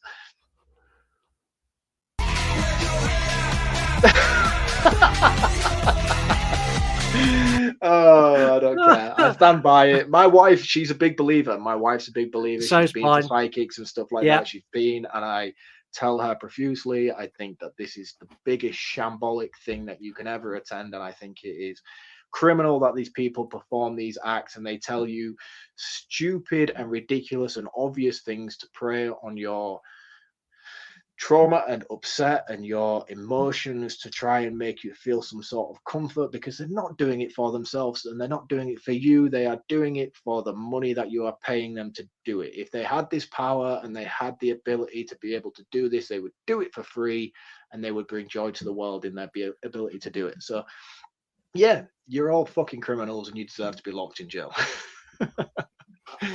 And in a rare turn of events, I concur. Moving on. So no, I wouldn't press a red button in this situation. On her way home in the car, Annie hears yes. the look on her face like, fuck. But it's that again, very important that she hears it. Yeah, and it's that bit that is what convinces her to try this crazy shit she's been given and she's just seen. Before she does, though, she goes to bed and we have a sleepwalking incident. Where she follows a parade of ants to Peter's room, where Peter's body is dead. Now, Peter isn't dead, and he kind of wakes up as she wakes up from this sleepwalking hallucination episode. And he asks her why she's scared of him. And she says the most horrific thing you could ever say to your child. She's like, well, I didn't really want you. He's like, what do you mean? She's like, well, when I was pregnant with you, I'd done everything the doctors told me not to do to try and kill you. And he's like, what? And like, she does all of this. And then she finishes with, but now, like, I love you now. It's like, you can't say you spent 9 months trying to end his life and follow that with, but now I've got you. I think you're great. Yeah. No, but this is the anchor for my theory. Is this whole entire scene? Because this is the anchor for the mental health theory. Oh, right. As well, okay, brilliant. Because here is where she wakes up again. So she's like a dream within a dream, like Inception. That's wild that we're both anchoring our entire arguments on the fact of the same scene. I thought we would go in different directions. Bearing in mind, everybody, we have been bitching back and forth for nearly a week now on how we both feel. This is why Yeah. we made the decision to be like, no, we can't do this on air because it's just getting a bit too intense. There was proper nearly fallouts about it. Like, honestly, our messages back and forth, we could just publish those, and that, like, we could have read those on the air. That would have been an entire 2-hour episode on its own. It's like I was at work today and you were going on about, I was like, I'm going to fucking tell this dude in a minute. I don't need this shit today.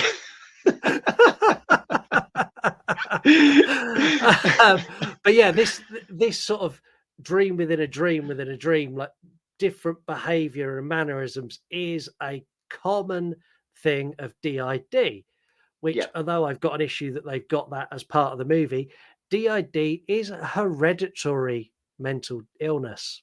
It's hereditary. So it is. But I'll round that up in my roundup. It's very important that she also seems to be suffering similar sorts of symptoms as her mother in this instance. It is. I can't wait to drop bombs at the end of this episode. It's going to be fucking brilliant. There's going to be fireworks. It's going to be excellent. Annie is up now because she's had this dream within a dream, seen her dead son, said she hates him, then woken up again. And she recites the incantation with Charlie's textbook while Peter and Steve are asleep. The next thing we see is her wake Peter up the same way a child wakes you up on Christmas morning, like an inch from your face, going, Peter, get up, get up, get up. He's like, get up, he's here, you need to come and see. It's that kind of energy. Yeah, it's like Christmas morning. It's strange. Yeah. Isn't it? She drags them both downstairs, and Steve is like, it's 3 a.m. I'm really not into it. She's like, we're going to do this thing. We're all going to hold hands. And Steve's like, I don't really want to hold your hand. She's like, well, I'll pull the table over to you. And she begins the seance. She basically becomes possessed by Charlie here. And this we hear is her. Creepy. It's really creepy. We hear her speaking in Charlie's voice. And it's all getting very out of hand, and Peter's freaking out. Steve doesn't. Not at all. What Steve does is he treats her like a naughty cat that's shit on the rug, and he goes and gets a glass of water and chucks it in her face. I just want to commend Alex Wolff's performance in this scene as well, because he is phenomenal. The terror and sheer childlike nervousness that he has while everything's going on. He's like crying. He's crying, Mum, stop, Mummy. Oh, it's horrific, that's the thing. man. He goes from mum to mummy because it's reached. And a again, point he now where doesn't he's let almost, her on. he's like regressing back to a child. Like, Mummy, please don't do this. It's really awful. cool. It really is awful. This is one of the scenes that I wanted to point out a mental health viewing of this. So both Annie and Peter are suffering with some sort of mental health break at this point, whether it's DID or a mental breakdown or whatever it may be. And they are the only ones who hear Charlie's voice. Steve doesn't. So if we're going to rely on essentially the only sane viewpoint of this, it was Steve. What makes you think that Steve doesn't hear it? Because Steve doesn't freak out at all, doesn't react to it at all. Steve's been calm and collective all the way through this entire movie. He sees the glass moving on the table and even looks underneath, so we know that he's seen the glass moving. Yeah, he looks underneath the table to see how it's possibly doing that. But he chucks the water in Annie's face. Only to cut it off because you can see the sheer fear on Peter's face. Yeah, he says, you need to stop this shit. You need to stop it. Not, you need to stop channeling our daughter. Not, that was really freaky. Not, I can't believe I heard my daughter's voice. Like, you need to stop this. Yeah, but that's not implying that he doesn't hear it. He's just implying that he doesn't believe her. Yeah, see, I don't think he hears it. And I think this is more likely Annie and Peter having a shared delusion through their emotional state and their mental health. That's my view. I disagree with you. I'm not. I think he definitely heard it. I definitely think that he heard the voice. I just think he was in a moment of denial and choosing not to, and he was blaming her for it and doing a great imitation, if you will. I definitely think he heard it. He saw the glass moving. If he didn't see the glass moving and didn't check underneath the table to confirm it, that it was moving freely without anything underneath the table causing it to do so, I would maybe be more inclined to go along with you on that. But I definitely think he heard the voice. I think he just shut it off due to the sheer panic on Peter's face when he saw how badly he was freaking out over it. Yeah, I mean, Alex Wolff in this he's a broken person, like tears and shaking, and it's really, really good. Peter goes to bed, and Peter seeing Charlie in his room is one of the best anti-scares ever. So we see Charlie up in the corner of his room, and it's another one that builds and it drags you in and it drags you in. And as you get to the point where her head's about to come into focus, it turns into a ball, drops to the floor, and bounces across the room. This is fantastic. So clever. So fucking clever, man. Yeah, and again, it leads you straight down that path again of, was that something paranormal? Did the ball fall off that fucking wardrobe? What was it? And it's so Oh man, cool. I do this all the time where I'll wake up in the middle of the night and I'll see something in my like dazed state in the corner of the room. Like there could be like a fucking dressing gown hanging on the back of a door. But like you wake up at like 3 a.m. and look and you see a figure and you're like, oh holy shit. And you get that image in your mind. But yeah, the next scene is not really too easily justifiable as Annie tries to decapitate Peter. Yeah, he's being choked. Yeah. Straight after. Like, this whole thing is... It's such a horrible build to... Like, everything in this is like, it gives you a bit, then it really ramps up, then it dials it right back, then it gives you a bit, then it keeps doing... It kind of comes in waves, this movie, and it gives you enough respite. Like, if this was constant, this pace of paranormal stuff all the way through, you would be bored. It would be unbearable.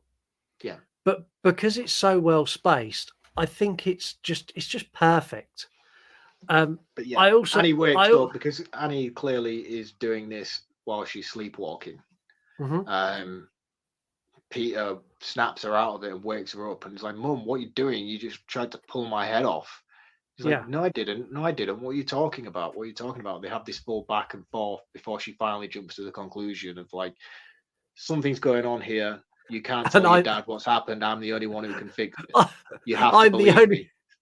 See, I love this. I'm the only one who can fix it. That line killed me. She's like, there's something paranormal going on, and I'm the only one who can fix it because in a former life, I was a Ghostbuster. That's the whole vibe of how she brings this across. And she knows this because she's seen like Charlie's sketchbook drawing earlier when she first done the seance. She's seen all of that shit happening on its own. During all of this, the added stress that she's under, Steve is giving her shit for being like crazy. Steve's like on her case now, and she's still receiving calls from the gallery to say her project is overdue. Like, she is so broken that it's actually the call from the basically the gallery that tips her over the edge, and this is where she absolutely destroys her studio. Like, trashes everything, and it's a build up of, and this is a really good example of how it's like the straw that broke the camel's back. So she's got all this shit going on and she's under so much pressure, and it's a work call that breaks her. Which is usually the case. Which is 100% accurate. Anyone who's got work where they bother you at home, and I get calls at home and I get calls at night time and things like that, it's always those calls that are, even if it's something minute, that's normally the thing that will be like, that's it, I'm fucking done, I've had enough, I need a beer. Those are the ones that get you. And it's no different in this. She decides to destroy the sketchbook, and this is beautifully shot.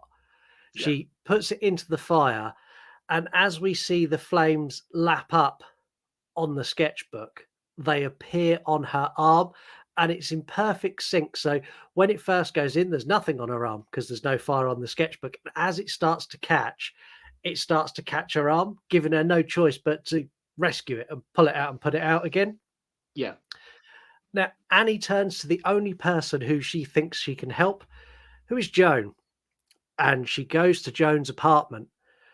When she gets there, Joan's apartment has turned into the house from the Sanderson sisters, and she's got fucking totems and shit everywhere. And there's a picture of Peter on an altar.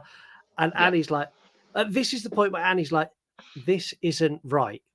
No. And she goes, clearly.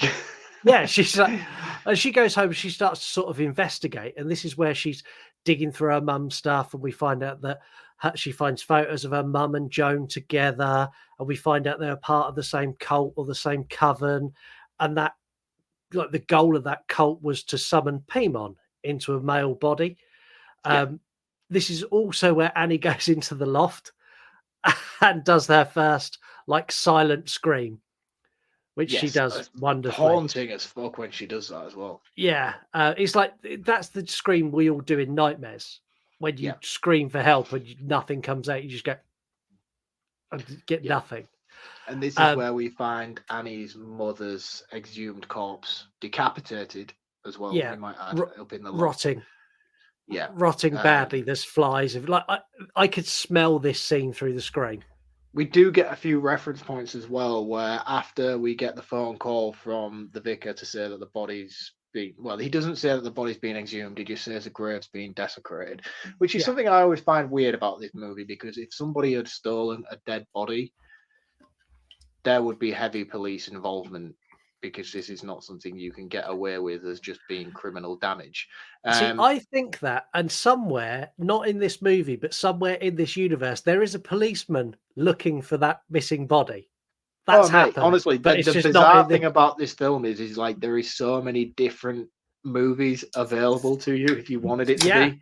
You could have a movie from Anne Dowd's perspective. You could have a movie from the grandmother's perspective. Again, you could have a police procedural dealing with the exhumation of the grandmother's body, leading you to all these events. It could be a whole cinematic universe without even trying. It's so cool. And I would watch every single one of them if they got the cast back for it. Oh man, it'd be amazing. It really would. You could see this from so many different perspectives, and every single one of them would be interesting as fuck. Yeah. At this point, I want to ask you a question. Yes. How did the body get there? Because what had happened was, I know this because I made sure I knew this. The body was exhumed by the cult. Where did they go when they put it in? Because they come back from somewhere, and the grandmother's bedroom, because the grandmother was living at the house with Annie and everybody, which is made perfectly clear. We also find out around this similar time that the grandmother was breastfeeding Charlie. You saw it in the trailer that we heard earlier on in the show, that she insisted on feeding her. We see one of the miniature statues that shows the grandmother breastfeeding Charlie, which is very strange. Very strange. They go somewhere, and when they come back, the grandmother's door's open. Yeah.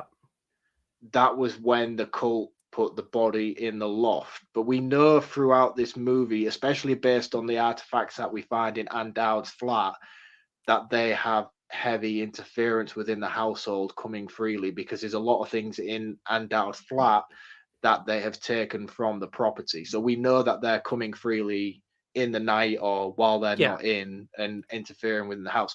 So it was at that point that they put the body in the loft. Good. We're in exactly the same place on that. Right, okay. I thought you were trying to trip me up there. No. I've read loads of theories online where people think that it might be Annie when she done one of her sleepwalking episodes. I've read other ones where it's like, well, the demon put it there. It's like, no. It's a cult base. Yeah, it's a cult. Back at school, we see Peter sat outside, and Joan is across the road, and she is shouting at him, "I expel you." Now, did you notice in this scene that not a single person reacted to Joan? Not a single one. No one heard or saw Joan apart from Peter. Did he hear her, or was the voice just for the audio for the audience? He heard her. He looked up. He looked straight at her, but no one else reacted at all. That 100% happened in Peter's head. No, I disagree with you completely. I don't think for 1 second that happened in Peter's head. I think that he saw her. I don't think he could hear her, but I think that he saw her from across the road. I think the audio was just purely based for the audience watching the movie. I think he definitely saw her. I think Charlie also saw the smiling lady across the road earlier on at the beginning. I think that was 100% she was there. Because she says, "I expel you." I expel you at the top of her voice. Get out, Peter. And then she says something in Latin, I believe it is. Yes. after that, which I Yeah. don't know. And I have tried my hardest to find a definition of what that is, but I can't find it on the internet of what that is. Because we No. also see throughout this film there is 3 different writings on a wall. There is.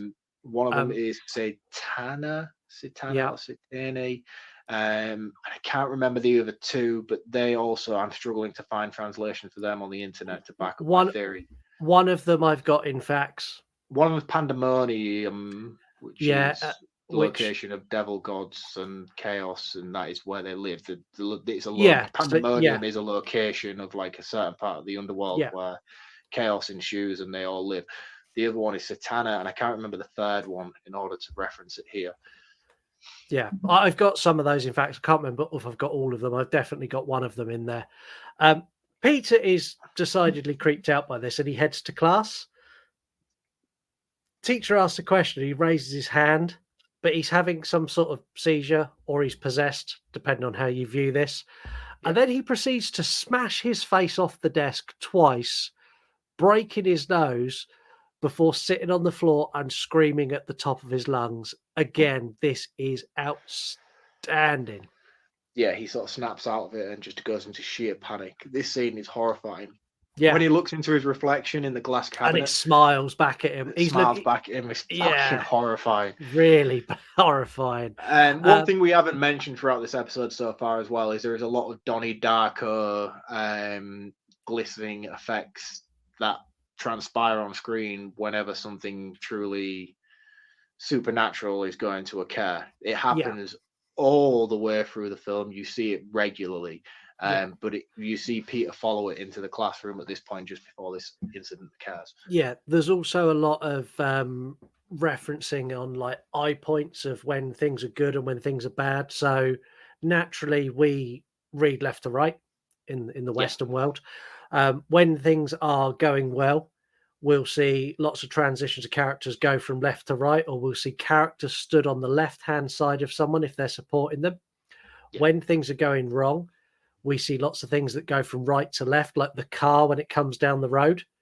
It travels right to left past the lamppost, and then when the head comes off, it goes right to left.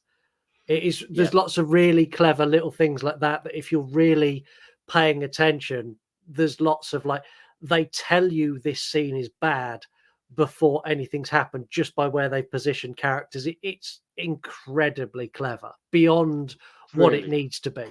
Yeah, my mind just went off on its own little tangent then without even saying anything. You spoke about reading a book from left to right, and then Japanese. Is it Japanese that read them from right to left? I think it's one of the Oriental countries that reads right to left, and there's another country that reads Death Note is one of the anime books that is back to front, isn't it? Yeah. Especially for us anyway. You read it, you start at the back and work you. That is bizarre, is it not? I don't know why I'm going here on this episode, but it's just you mentioned reading a book, and then my mind just drifted off to anime Death Note where they read it the opposite way around. It's so strange. Yeah, but like I wonder how this was released in countries where they do read right to left. Did they invert the camera? I need to find out. I'll find that out. That would be interesting if they did do that. That would be really clever. We see Annie stood in the rain, soaking wet, as she's looking up at the treehouse as Steve gets home with Peter. Did you notice when Annie approaches the car, she is bone dry? No, I didn't notice that. Not wet at all. So she was sleepwalking again. She was having one of her visions where in her vision, she is soaked wet through. But in reality, in the real world, she's not. She's dry. What comes next is fabulous acting by Gabrielle Byrne. Like, amazing. Annie is frantic, and she said, "There's a body in the attic. There's a body in the attic. It's my mum. I think it's my mum, but she hasn't got a head, and I can't tell." And Steve's like, "Do you know what?" Oh, yeah, because she's explaining to him that she's found all this stuff in Andal's apartment, and she's showing the photos. And she's right. She's trying to explain it to him in a right way. She's like, look, this is bigger than we think it is. Like, this is all orchestrated. But and his there is response, so much more going on here. His response is so authentic. Take into account all he's had to deal with, like Annie's behaviour over the last 2 weeks, 3 weeks, 4 weeks. He's at a point now where he's like, do you know what? I'm going to go in the loft. I'm going to show you there's nothing there. Then we're going to get you some help because that's kind of where I am. And it's very much like oh, right. Oh, your mum's in the loft. Oh, without a head. Wow. And she's decapitated and she's okay. Well, I'll go up there and check that right away. It's kind of that energy to it, which you and me are both married. There are times that I am like that with Lisa. She'll say something. I go, oh, really? Oh, okay. Then I'll go and do that right now. When he gets up there, there is actually a head up there with a body up there with no head, and it is decomposing. And he runs back down, and I think he's perfectly right to go, why did you do this? Yeah. Why have you done this? And I think that's a logical leap for him to make. Actually, there's a dead body in our loft, and I think it's our mum. He knows the grave's already been dug up. Yeah. And then he's like, why would you do this? Why would you do that? His shock reaction is executed perfectly, I think. Yeah. Stephen and Annie continue to argue, and Peter basically goes to sleep. He goes upstairs. He's not interested in being involved in this conversation at all. Annie is pleading with Steve. She's like, I need you to burn the book. I can't do it because if I do it, I'm going to die. And Steve's like, I'm not even playing anymore. I'm not indulging your delusion anymore. We're going to get you some help. And with that, Annie throws it into the fire, knowing full well it's going to set her alight. It does not. Instead, what it does is it makes Steve spontaneously combust. And as I said earlier, I love a good actor on fire. And this one's fabulous. And just for the audience listening, there is a timestamp in the episode where you can skip 15 minutes forward after Scott's had his monologue about people being set on fire. This scene is amazing. And it's a really long scene. So he stands in the middle of the room and kind of wiggles his arm while he burns like a full blazing inferno. And she stands opposite him, about 4 foot away, and just silently screams at him. And it's amazing. Like, such a cool scene. And this is a very important point because you see this, the camera focuses upon Annie's face as she is in sheer terror, sheer panic, and then not. Yeah. And because of the sacrifice just being made. Yeah. Just let me have it. This is but sacrifice. This is a sacrifice. She's now been possessed. Yes, she's 100%. instant She switch is off. now. I can see it from that viewpoint. I'm not at any point saying your viewpoint is wrong. I just see it differently. I think she caused that in her. She had a sleepwalking episode where we know she's played with lighter fluid and shit before. She set him on fire. She then screamed at the reaction of seeing him on fire, and then she's gone into another personality. She's had a DID moment and she switched personality, and now she doesn't give a fuck. That's my viewing of it. But yeah, 100%. If you view it how you do, that is exactly what's happened. I'm completely with you. Yeah. Peter wakes up and heads downstairs where he finds his dad's burnt corpse on the floor. And Annie is let's just say it right now, this is where this movie goes 170,000 miles an hour from this point on. This is such a well-crafted scare. So Annie is up on the ceiling, think Evil Dead, like up on the ceiling, creepy like Ellie, and we follow Peter's perspective. So she doesn't jump down on him, and we see Peter pan the room away from her to look back at the body. And then when he pans up, she's gone. We see naked Smiley Man. We see naked Smiley Man. And this is a naked Smiley Man from the funeral early on.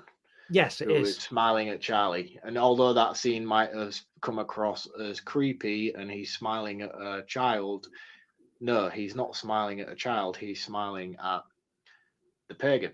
Because Charlie is pagan at this point. Yeah. Now, as he pans back, she's gone. And then he pans back away and the creepy naked man is gone as well. And like Annie's, and all you're thinking in this scene is, where the fuck is she?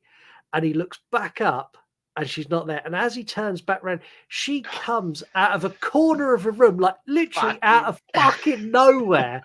And she screams at him and she's chasing him through the house. This jump scare broke me. terrifying.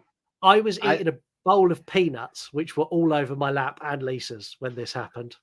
It is absolutely terrifying. This whole sequence is just because of the way it's framed, where you see her in the corner of the room, up in the ceiling. You're like, oh shit, see her, and then as he fixates on another, the camera follows his viewpoint as she goes out of frame. And then when they come back, it's like, oh, and it does it so slowly as well. You're like, she's there, and then she's not there. You're like, oh fuck, where is she? And she's like literally to the side, like right there. And she's like, she must be like what, a foot away from him, and you don't see her until she like steps forward into camera. It's brilliant. And his response as well, fair play to him, man. He is rapid. He is gone. He's like, yeah, fuck this. Yeah, and I don't blame him either. She chases Peter up into the attic. Now, one thing that I noticed when Peter comes out of his bedroom, the steps that go up to the attic are up. Yeah, they're up. They're not there at all. When they come back upstairs, bear in mind everyone is downstairs. The attic ladder is down, so that means there are other people in the house. Yeah.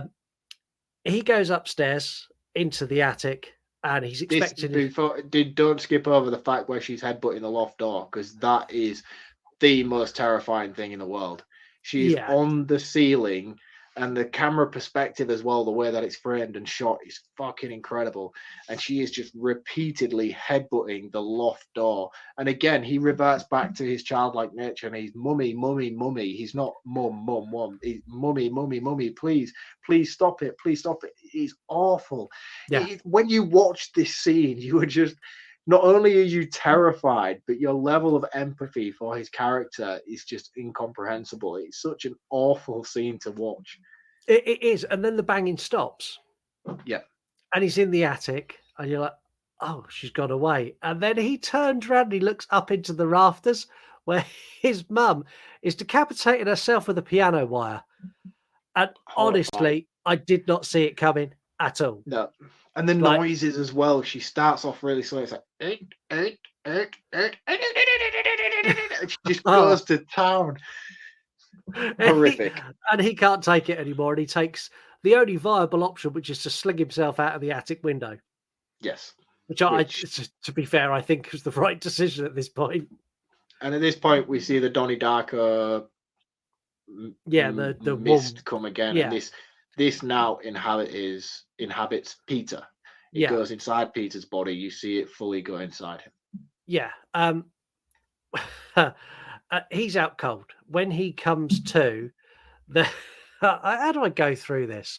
So when he comes to, he sees Annie's headless body float up towards the treehouse.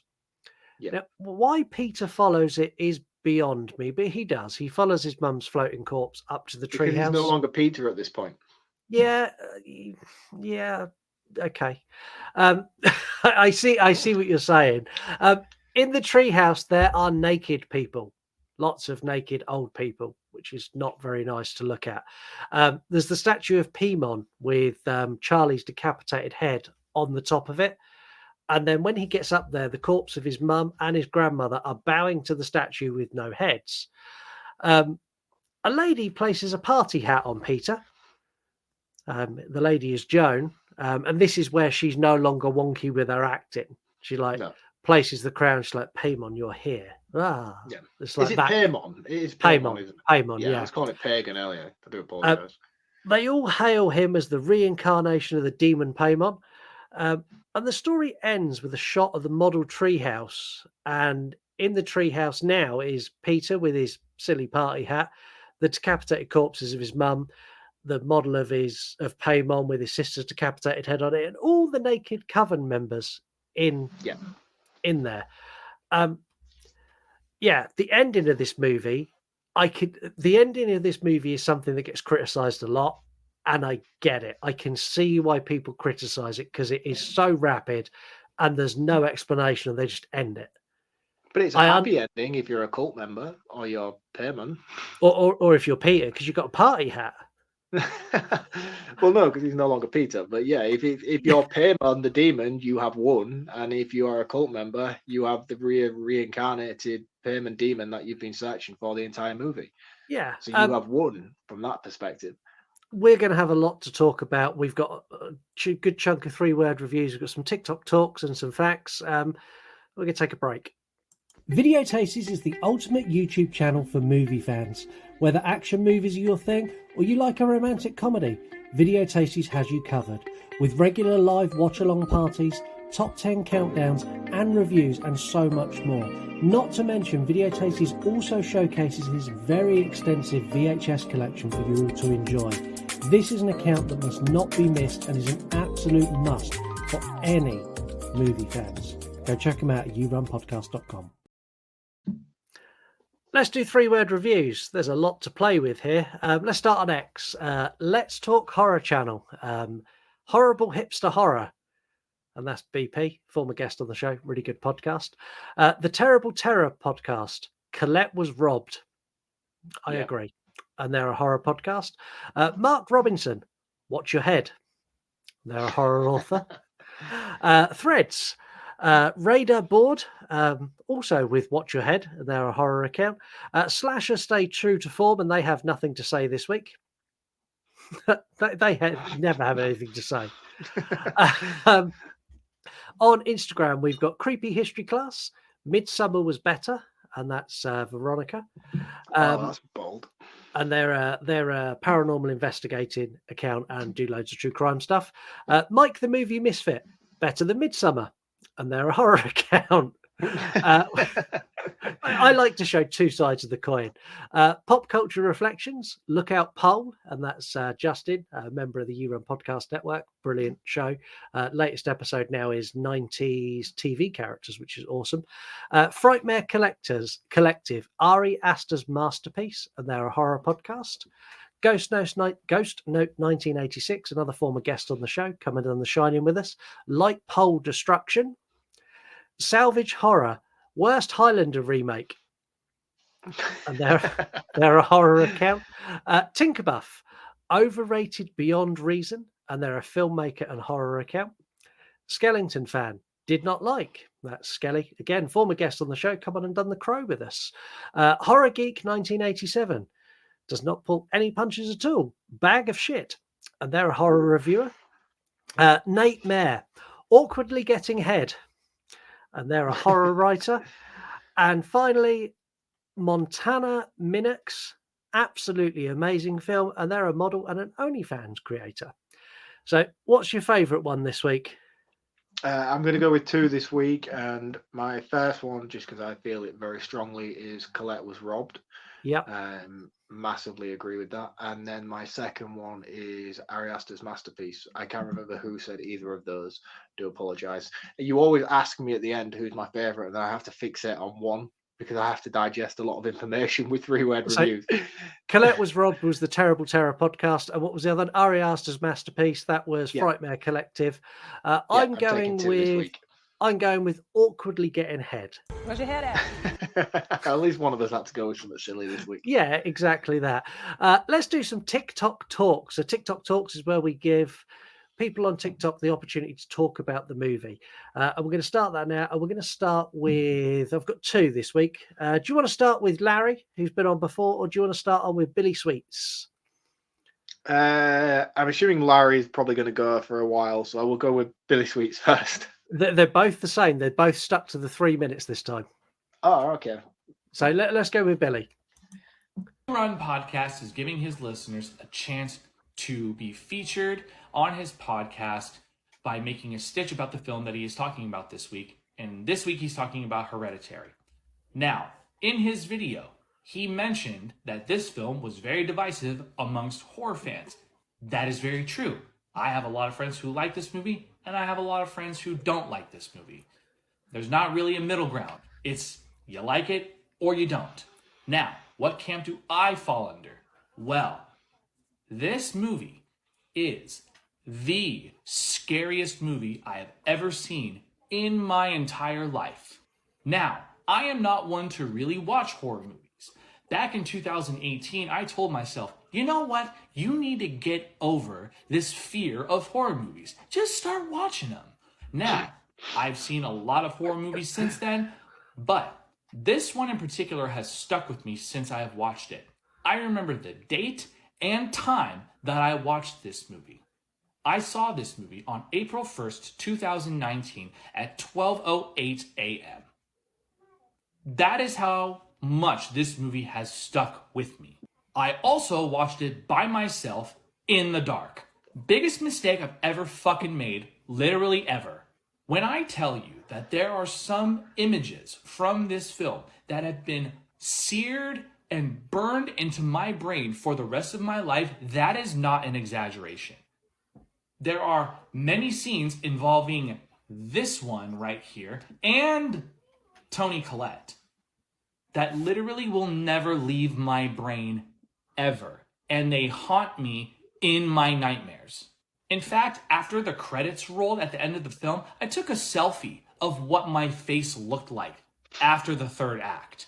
Here's what it is. I mean, can you blame me? Just, yeah, my face says it all. The acting performances in this film are top fucking notch. Toni Collette was robbed of an Oscar. Did you all see that monologue at the fucking dinner table? Bone chilling. Millie Shapiro, amazing performance. Alex Wolff, Gabriel Byrne, everybody in this film did a standout job.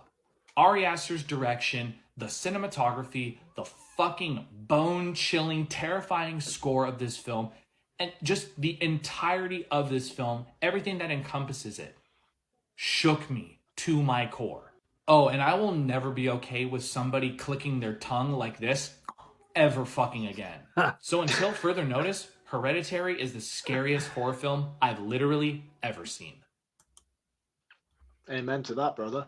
That's fair. Yeah. Where do you think, we know Larry quite well now, where do you think Larry sits on this movie? We know Larry very fucking well. But do we enough to know what he's going to say?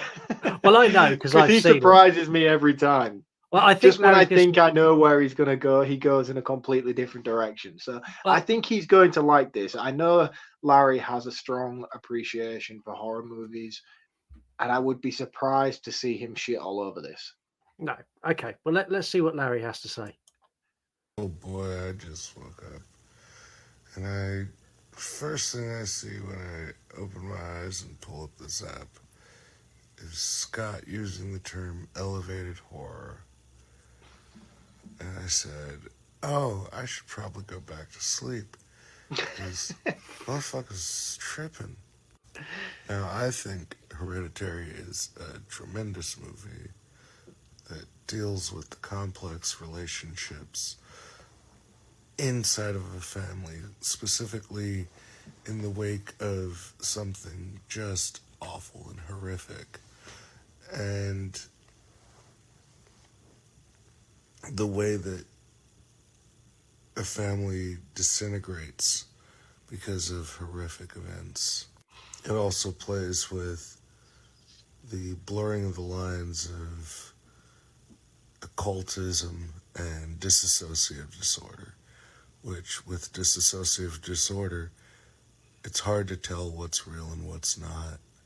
That one conceit serves as the catalyst for all of the events that take place that you can't truly say are happening or not happening. Like, where does the line of reality begin and end? What actually happens? Is any of it real, or is it a fabrication that takes place in the dollhouses that they create? As far as the term elevated horror, that term is fucking asinine. It's something that was created by a douchebag to make themselves feel better about the current wave of horror films, ultimately minimizing tremendous horror that took place long before these films were even fucking conceived. To refer to the modern wave as elevated, it makes it imply that the films that came before it are beneath it. It's a weird hill and a weird sandbox to want to die in, but it's my sandbox. Just like the fact that people use the term practical effects to minimize special makeup effects. It doesn't sound as special. You go, oh yeah, that's practical. These are terms created by people who are ashamed to be working within the horror genre, and they need to fucking die. Not like in a horrible way, but like maybe they have like an allergy and they stick their head out of the window while a car is driving really, really fast. You get what I'm saying. That dude scares me, man. Fucking hellfire. So that's Larry's take on it as well. Thank you to both of those accounts for sharing their TikTok talks. Also, Larry's podcast is coming back soon, which is the Creature Features podcast. So make sure you go and check that out when it comes back as well. Let's do some facts. But before we do that, time for you to queue up some notes. Already prepped. 1, 2, 3, 4. It's that time of the week. Time for Marc to recommend an account. Yay!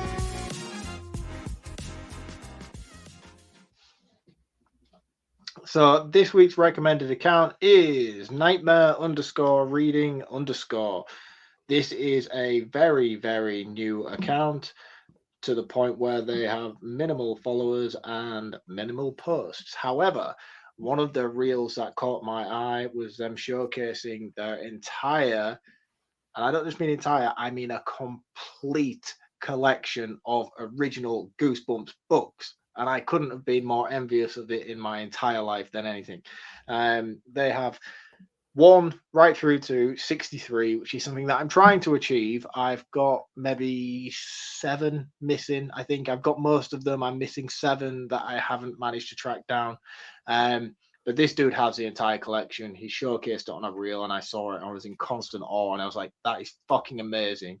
And if that's just a small inkling of what this guy has to offer from his books, he's obviously set up an account based on horror novels and horror reading book kind of thing. The fact that he has this entire collection shows how dedicated he is to this kind of craft. So I'm expecting great things from this account in the near future. So bite the bullet early. Get in while he's on his lowest. Get in while he's not got those many followers. Let's give him the encouragement he needs to showcase everything that he has to offer. And you can find him at nightmare_reading_ on Instagram. And as always, let him know the You Run podcast sent you there. That's really cool. I never got into Goosebumps. How could you possibly not? It was like my childhood. I think it's what's crafted my love for horror as a kid. Yeah, like when I was younger, I didn't read. So I didn't start like really reading books until I was like 16, 17. Yeah. And like that's when I really got into books. And by that age, I was kind of beyond Goosebumps. They kind of weren't. They weren't. Yeah, right because you're a bit older than me, aren't you? So like for me, like I will have been probably about 10, maybe, by the time the Goosebumps were like a really big thing. And you remember like World Book Day at school? You used to bring a pound in, you could buy any book for a pound, and you could 9 times out of 10 you'd pick like a Goosebumps book. So I was kind of I kind of missed it. So I was reading like when I started reading, I was like 16, 17. And I was reading like Clive Barker, Stephen King, Thomas Hardy. Those are the sort of books that I was reading. And I knew loads of people who read Goosebumps. They just I'd never really picked one up and really dived into it. They always seemed like it was like horror light.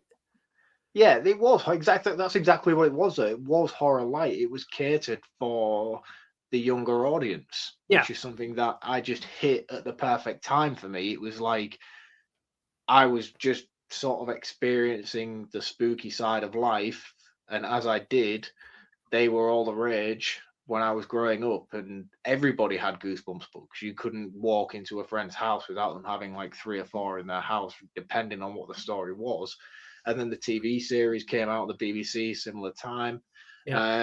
So it was a 90s thing. It was very much a 90s thing, is Goosebumps. And obviously, as you say, if I think you'd have just missed it by the time you'd come out of that.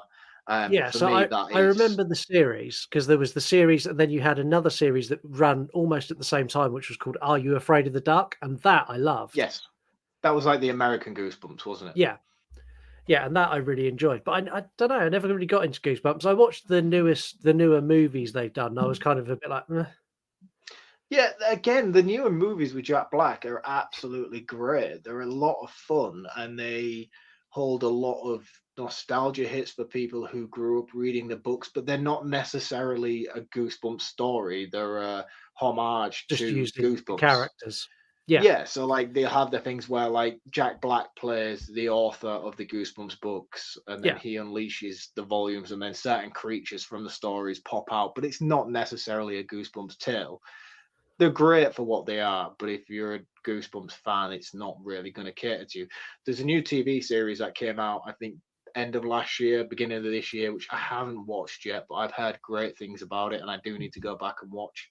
That's just been renewed for a second season, I think. I believe so. Yeah, Justin Yeah. Long's in that as well. Yeah. Yeah. Maybe I'll buy a Goosebumps book. I'll report back because they're not long. They're only short No. books, aren't they? You can read them in an afternoon, man. They're Yeah. big letters, couple of sentences a page. You know, you can get through them in no time. They're catered for kids. You know, they're kids' books. Let's be honest. Due to my age and my declining eyesight, I need big letters now. Maybe this is the perfect time for you to get into them then. Let's do some facts. Ari Aster had a demand on set that everything that could be done with practical or with makeup was done practically or with makeup. He wanted the bare minimum of computer generated effects, and he wanted the bare minimum of works done in post-production, which I admire. To make the chalkboard right, so to make that piece of chalk right on itself, that was actually done. That is a special effects. They put a magnet in the end of the chalk, and then you had another magnet underneath the chalkboard. It was almost impossible for them to get a magnet in there, and they broke, like there's a couple of videos, they broke God knows how many hundreds of pieces of chalk to get that magnet in the bottom. It's actually the same technique they used in Poltergeist. Oh, that's really cool. Really, really cool.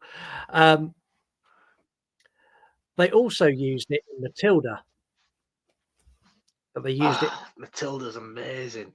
Yeah, they used it in Matilda, and Millie Shapiro plays Charlie, who plays Charlie, also plays Matilda in the Broadway musical. Oh, that's cool. There's a Matilda tie-in with this movie as well. So the house, as you said earlier, was completely built on a soundstage, but the model house was built at the same time by the same people, so it was 100% accurate to the full-scale set. That house, which makes that transition that we discussed earlier, even more than. It was literally every single detail, everything that was in the house was that they made or that they bought was handmade and recreated for that miniature. So it's completely identical. Yeah, that's cool. It is really, really cool. In an interview, Alex Wolff said that he volunteered to actually break his nose on the desk. So he was willing for this movie to actually smash his face on a hard desk. And Ari Aster went, do you know what? I admire it, but no. What we're going to do, we'll put some padding on the top of the desk, still hit your head on it, still put a bit of effort in, but it's going to be soft. But it was only the top they padded, and they only padded it by like, I don't know, a centimetre. And underneath was a solid wooden desk. So when he smashed his face on it, he had a previous injury where he dislocated his jaw. When he smashed his face on the desk, he dislocated his jaw, and that's the take that's in the movie. Wow. Yeah. That's amazing. What dedication. Like, one, being willing to break your nose for a movie, two, actually dislocated your jaw, and then them going, yeah, we're going to use that one. That's great. Like the thing is, though, his dedication to give it everything doesn't surprise me. He must have. I don't feel like this film would have been done in order. I don't feel like they would have filmed everything in synchronization. So he must have seen some of the stuff before, and he thought, do you know what? We are onto something here. Yeah, this is that good. I am willing to break my nose. Yeah, and yeah, fair play to him. I wouldn't. I don't think I've got it in me to do that level of self-harm to myself in that way. No, I don't think I have either. I would probably give it the big bollocks and be like, yeah, I'll do it. But then, like, actually, just before I hit the hard surface, I feel like I would show restraint. 100%. I'd get like a millimeter from it and then gently lay my face on it and go, was that okay? throughout the movie, there are lots of writing scrawled everywhere. The most prominent of these is the one that says Lifotak Pandemonium. So Lifotak in English and Hebrew means to open, and Pandemonium is the Latin for all demons. In Paradise Lost, it is the name of hell. So it's to open hell, is what's written on the I've wall. just started reading. Yeah. Millie Shapiro's most memorable moment was the stunt in the car. She actually done the stunt in the car. So they strapped her into a harness. They then basically moved that harness and the elevated booster seat she was on and hung her out of a car while they sped down the road at 30 miles an hour. She said it was one of the best things she's ever done. It was like riding the world's most extreme roller coaster. The thing is about that scene as well is, like, in my mind after watching it the first time, I always thought it was a cutaway. I didn't think they actually showcased the impact, but I watched it again the other night and I was like, no, they do. They fully show in all its glory detail the impact of her head hitting the lamppost, which was insane to me. Yeah, and anyone who's put their body like that, like in this scene, she puts like from waist up out of the car. Anyone who's done that knows how scary that is, and I've done that. Like we had a thing when there was three of you should travel in a van when I worked on site many moons ago, and we had a really heavy hailstorm once while we were driving, and it was we would take turns to see who could hang out the window the longest and take the hail to the face at 60 miles an hour. Stupid shit we done. Why would you do that? It was just, I don't know. I was young. There is a symbol shown throughout the movie. You see it on the lamppost, you see it on Annie's necklace, you see it on the grandmother's necklace, and it is a different version of the real seal of the demon Paimon. So the real symbol has 4 figures on it instead of 3, which we get in the movie. And it was changed because they believe it's bad luck to use real demonic symbols in movies. And Ari Aster buys into this. Ari Aster's quoted in interviews that movies that he can think of that have used real demonic symbols are The Exorcist, The Omen, and Rosemary's Babies, all of which infinitely plagued with horrific things that followed it.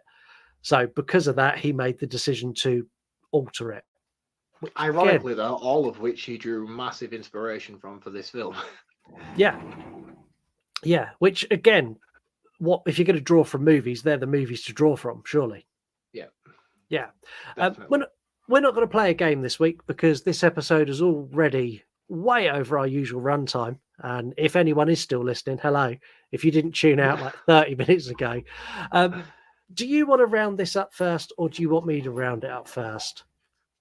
I'll go first because I'm going to drop my theory in. So you're dropping bars on me. I forgot about this. Yeah. Fireworks at the ready. Everybody, hold on. Let me get ready. Where's your head at? Right, I'm ready. Right. So my perception and what I've taken away from this film after a couple of viewings and what I've managed to work out is that Peter is not Gabriel Burns' son. Whether that's due to casting or whatever, he has a very different skin complexion to the rest of the family. So what I perceived from it was that we know that the grandma is very influential on her life and very cult involved. So she and the demon Pagan, is it Pagan? Paimon? Where are we going with this? Paimon. Paimon needs to inhabit a male body. Yes. She was Annie. Annie was used to create the male through the cult. She managed to break away from the cult, but she was heavily pregnant. She didn't want to have the baby. She tried to rid herself of the baby. This is in this time where she met Gabriel Burns' character. They then got together. She denounced her mother from the family. It wasn't until she then had Charlie where the mother was then reintroduced into the family. She had Charlie. The mother got heavily involved. The movie itself is broken up into 3 acts, and this is when Pagan is influential in each 3 of the acts. So Charlie is possessed first by Pagan. We know this because of the awe that is influenced upon her by the smiling man at the funeral. He is not he's not smiling at her because he is in awe of her. He's smiling at her because he's a cult member and he knows that she is currently pagan or payman, whatever you want to call it. We then get the second act, is which when Annie is then possessed. Annie is then now payman. She is then taken on board. She is now the possessed version of who she needs to be. We get the final act, which is Peter's act, which is then where we need to be, where he is now payman at this point, and we get the final closing act where everybody's celebratory of the fact that he is now crowned the king of all that needs to be. But this is the title itself, which is Hereditary. It's a bloodline thing, but the demon itself, payman, needs to be in a male body, which is something that has always tried to be insinuated from the beginning. Originally, the grandma was possessed, hence the DID disorder. She was possessed by it, but she needed to pass it down onto a male body. She tried to put it into her son, which she couldn't do. He then killed himself due to the interference of his grandmother, which then left Annie. Annie was then used as a cattle, basically, to then produce a male heir in order to put the demon into him. She couldn't do that. She did. Well, no, I say she couldn't do that. She did do that, but Annie managed to free herself from that. And then this is when she met Gabriel Byrne's character, obviously not being the dad of Peter due to the skin complexion differences and all the rest of it. And then the cycle throughout the rest of the film continues before we finally wind everybody else down, executing them one by one due to decapitation, before we finally get to Peter, hence the closing act. Yeah. There is so much interference throughout this film from too many outer bodies, like people involved outside of the family, for this to be categorized as a inside mental illness problem, and with it being inside Peter and Annie's head, that I just don't feel like you can possibly categorize this as something as being transpired that way. I don't feel like that's a directive of the movie. I feel like there's a lot of things that happen on screen outside of everybody else that's directly targeted towards the audience. Like I'm going to use Nightmare on Elm Street 2 as a reference point to this to back up my claim that this isn't within their head. That is a movie that perfectly depicts interpretation due to the fact that we follow a singular character. Mm-hmm. We only follow one character throughout that movie, and we only follow his perception of the narrative. We only follow two in this movie. But we don't.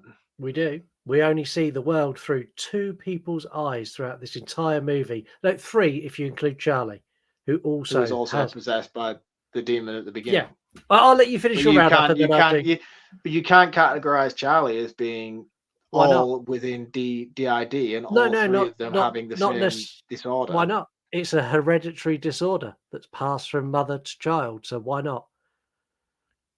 I think you're reaching massively to do that. Like you finish your roundup. But then what's the involvement of Annie? What's the involvement of Annie and Dowd's character? Okay, well, right. So there is a real cult. There is 100% a real cult, real people who believe in Paimon, and they believe about resurrecting Paimon. The leader of this cult was Annie's mother. And Annie's mother has DID. She has these different personalities. So she can show to her cult members to make them believe that she is possessed by Paimon, who is not a real thing. It's just in her mother's head. Her children have this as well. So when she dies, there is lots of interference from the cult. I agree. They move the body. There's lots of things they do that do not help the mental state of the mother and the son, who have gone through horrific things throughout this movie. Yep. But when we see things through their perspective, they're unreliable narrators to this movie. So when we see, for example, Gabriel Byrne, when he catches on fire, we already know Annie's got a mental health issue that has caused her to sleepwalk. It's caused her to hallucinate. It's caused her to douse her and her children in paint thinner and light them on fire, with her having no recollection of what she was doing when she woke up. So it's just as plausible that she has doused her husband in lighter fuel and set him on fire, and then had an episode where she snapped out of it into another personality, be it she believes she's Paimon, and then she just wanders off. That's easily as plausible as everything else. As with Peter, all of the hallucinations where he sees the lights and he sees his mum, it's a manifestation of the guilt and the trauma that he's going through. And I view this very much through a mental health lens, that these are two people who've had traumatic, horrific things happen, and they're both having mental health breaks. But throw into that a mix of a cult that believes they're not mental health breaks. These are involvement from a demon that they're trying to resurrect, and then they're killing people around it to make it all happen. It can be viewed through both lenses. I don't think either one is incorrect. I don't think what you're saying is wrong. I just don't view the movie from that perspective. I see it as, this is watching a family break down through trauma, and then you've got this horrible external group that are just adding to the trauma, and it leads to the point where people are dying. That's how I view the movie. And at the end, like, the way I see it at the end is like Peter's now had a full mental break, which is why he sat there in silence, because he has no idea what the fuck is going on. Which leads me perfectly into my roundup, and that was not intentional. I think this movie perfectly sets up perspectives from all angles. I think this movie doesn't hold your hand. You don't get a step-by-step guide of how this is going to play out. It's open to interpretation, and you can view it from as many different perspectives as you choose to, depending on your mood when you're watching it. I think the cinematography and the direction is some of the best we have seen, as you mentioned earlier, within the last 30 years, maybe even going back 40, 50 years. I think it is outstandingly well shot and well directed. I think the casting is perfect. I think everybody gives the best performances of their life. The fact that Toni Collette did not receive any sort of recognition for her role in this movie is criminal. I'm not going to go into that again. Practical effects wise, fantastic. The score in this is something that really stood out to me. I did a little bit of digging about Payman after watching this movie, and something that is synonymous with him in terms of sound is the inclusion of trumpets and bells, which is something that we hear incredibly prominent within the closing act as Peter's crowned. There's just this constant ringing of bells and trumpets playing and horns playing. So the score is natural sounds of like the forest. There's at no night. music. It's lots of things mixed in together. They actually started the production on the musical score before they done principal photography, so it took almost 2 years to do the score for this movie, which is mind-blowing.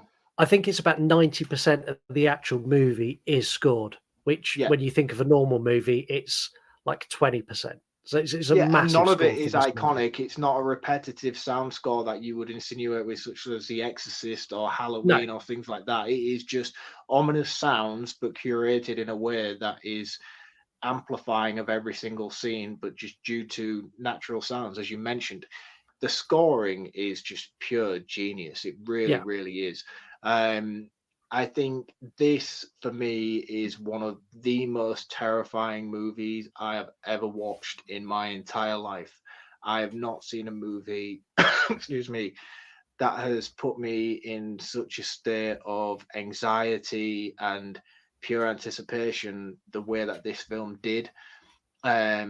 I know we've talked about movies in the past where we watched when we were younger, and we mentioned on the arachnophobia episode, like, that was genuinely terrifying. And yeah, don't get me wrong, when we watched arachnophobia, that film scared me, but that was due to a phobia. That was a phobia fear, not necessarily a horror fear. The horror elements of this movie are some of the best executed scenes I've ever seen in my entire life. I think the way that it's paced is flawless. There is some low points, there are some high points, but again, you mentioned it comes in waves and it is broken down flawlessly throughout. I think this is a god tier movie. I think the fact that this is Ari Aster's first feature length production is incredible. Absolutely incredible. We have seen some first feature length directorial debuts in our time. None of them compare to the elements that this guy has brought to screen for his first feature length movie. it's God tier. I think this is one of the greatest horror movies, not just of the past 30 years, but of all time. I think this will go down in history as being one of the best horror movies ever put to screen. And I know I am massively speaking highly of this movie, but I think it deserves it. I genuinely do. And for those people out there that disagree with me and they say that this isn't as good as it's made out to be, you're right to think that. I think it's a very polarizing movie. And it's going to work for some people and it's going to work for others. And I don't think you're wrong for disagreeing with that. But in terms of whether you found it scary or not, you cannot argue how well crafted and how well put together and how perfectly executed as a movie it is as itself, regardless of whether horror elements apply to you or not. The actual movie itself is fucking beautiful. And for me, it's a 5 out of 5. It deserves nothing less. And yeah, I think it's perfect. I genuinely do. And it will go down in history as being one of the greatest movies of all time, in my opinion. Yeah, I pretty much agree with everything you've said. I mean, it's a masterpiece of cinema. From a cinematography standpoint, this is as good as it gets. This is up there with The Shining of levels of cinematography. This is up there with Psycho. This is up there with The Exorcist. It is beautifully shot. Oscar-worthy performances from Toni Collette, Mia Shapiro, Gabrielle Byrne, and Alex Wolff, all good enough in this movie to be worthy of an Oscar. Toni Collette was 100% robbed. This movie captures all the emotions of dealing with family turmoil and grief, and it kind of wraps it all up in this paranormal gift box and gives it to us. It's written in such a way that you can look at it in many different angles and they all worked. It's like, is it paranormal? Is it the demon doing shit? Or is it just we're watching this family go through this absolute decline into mental health disaster? The movie is dark, like The Shining. And because of that, it holds very little rewatchability on a regular basis. This is not a movie you can sling on in the background like a Sharknado and just go look up every 10 minutes, go, that's a good bit. But I'll revisit this probably once every 18 months, maybe once a year. It's not for everyone, and I understand that. Like you, I get it. If this is not for you, I accept that. This is not for everybody. It's very slow. It's very wavy. It's very open to interpretation. And some people like their horror movies very much served up of this is A, this is B, this is C, this is D, there's the end. I do as well. I'm a perfect candidate for that, but there is a time and a place for that in my library, you know. Yeah.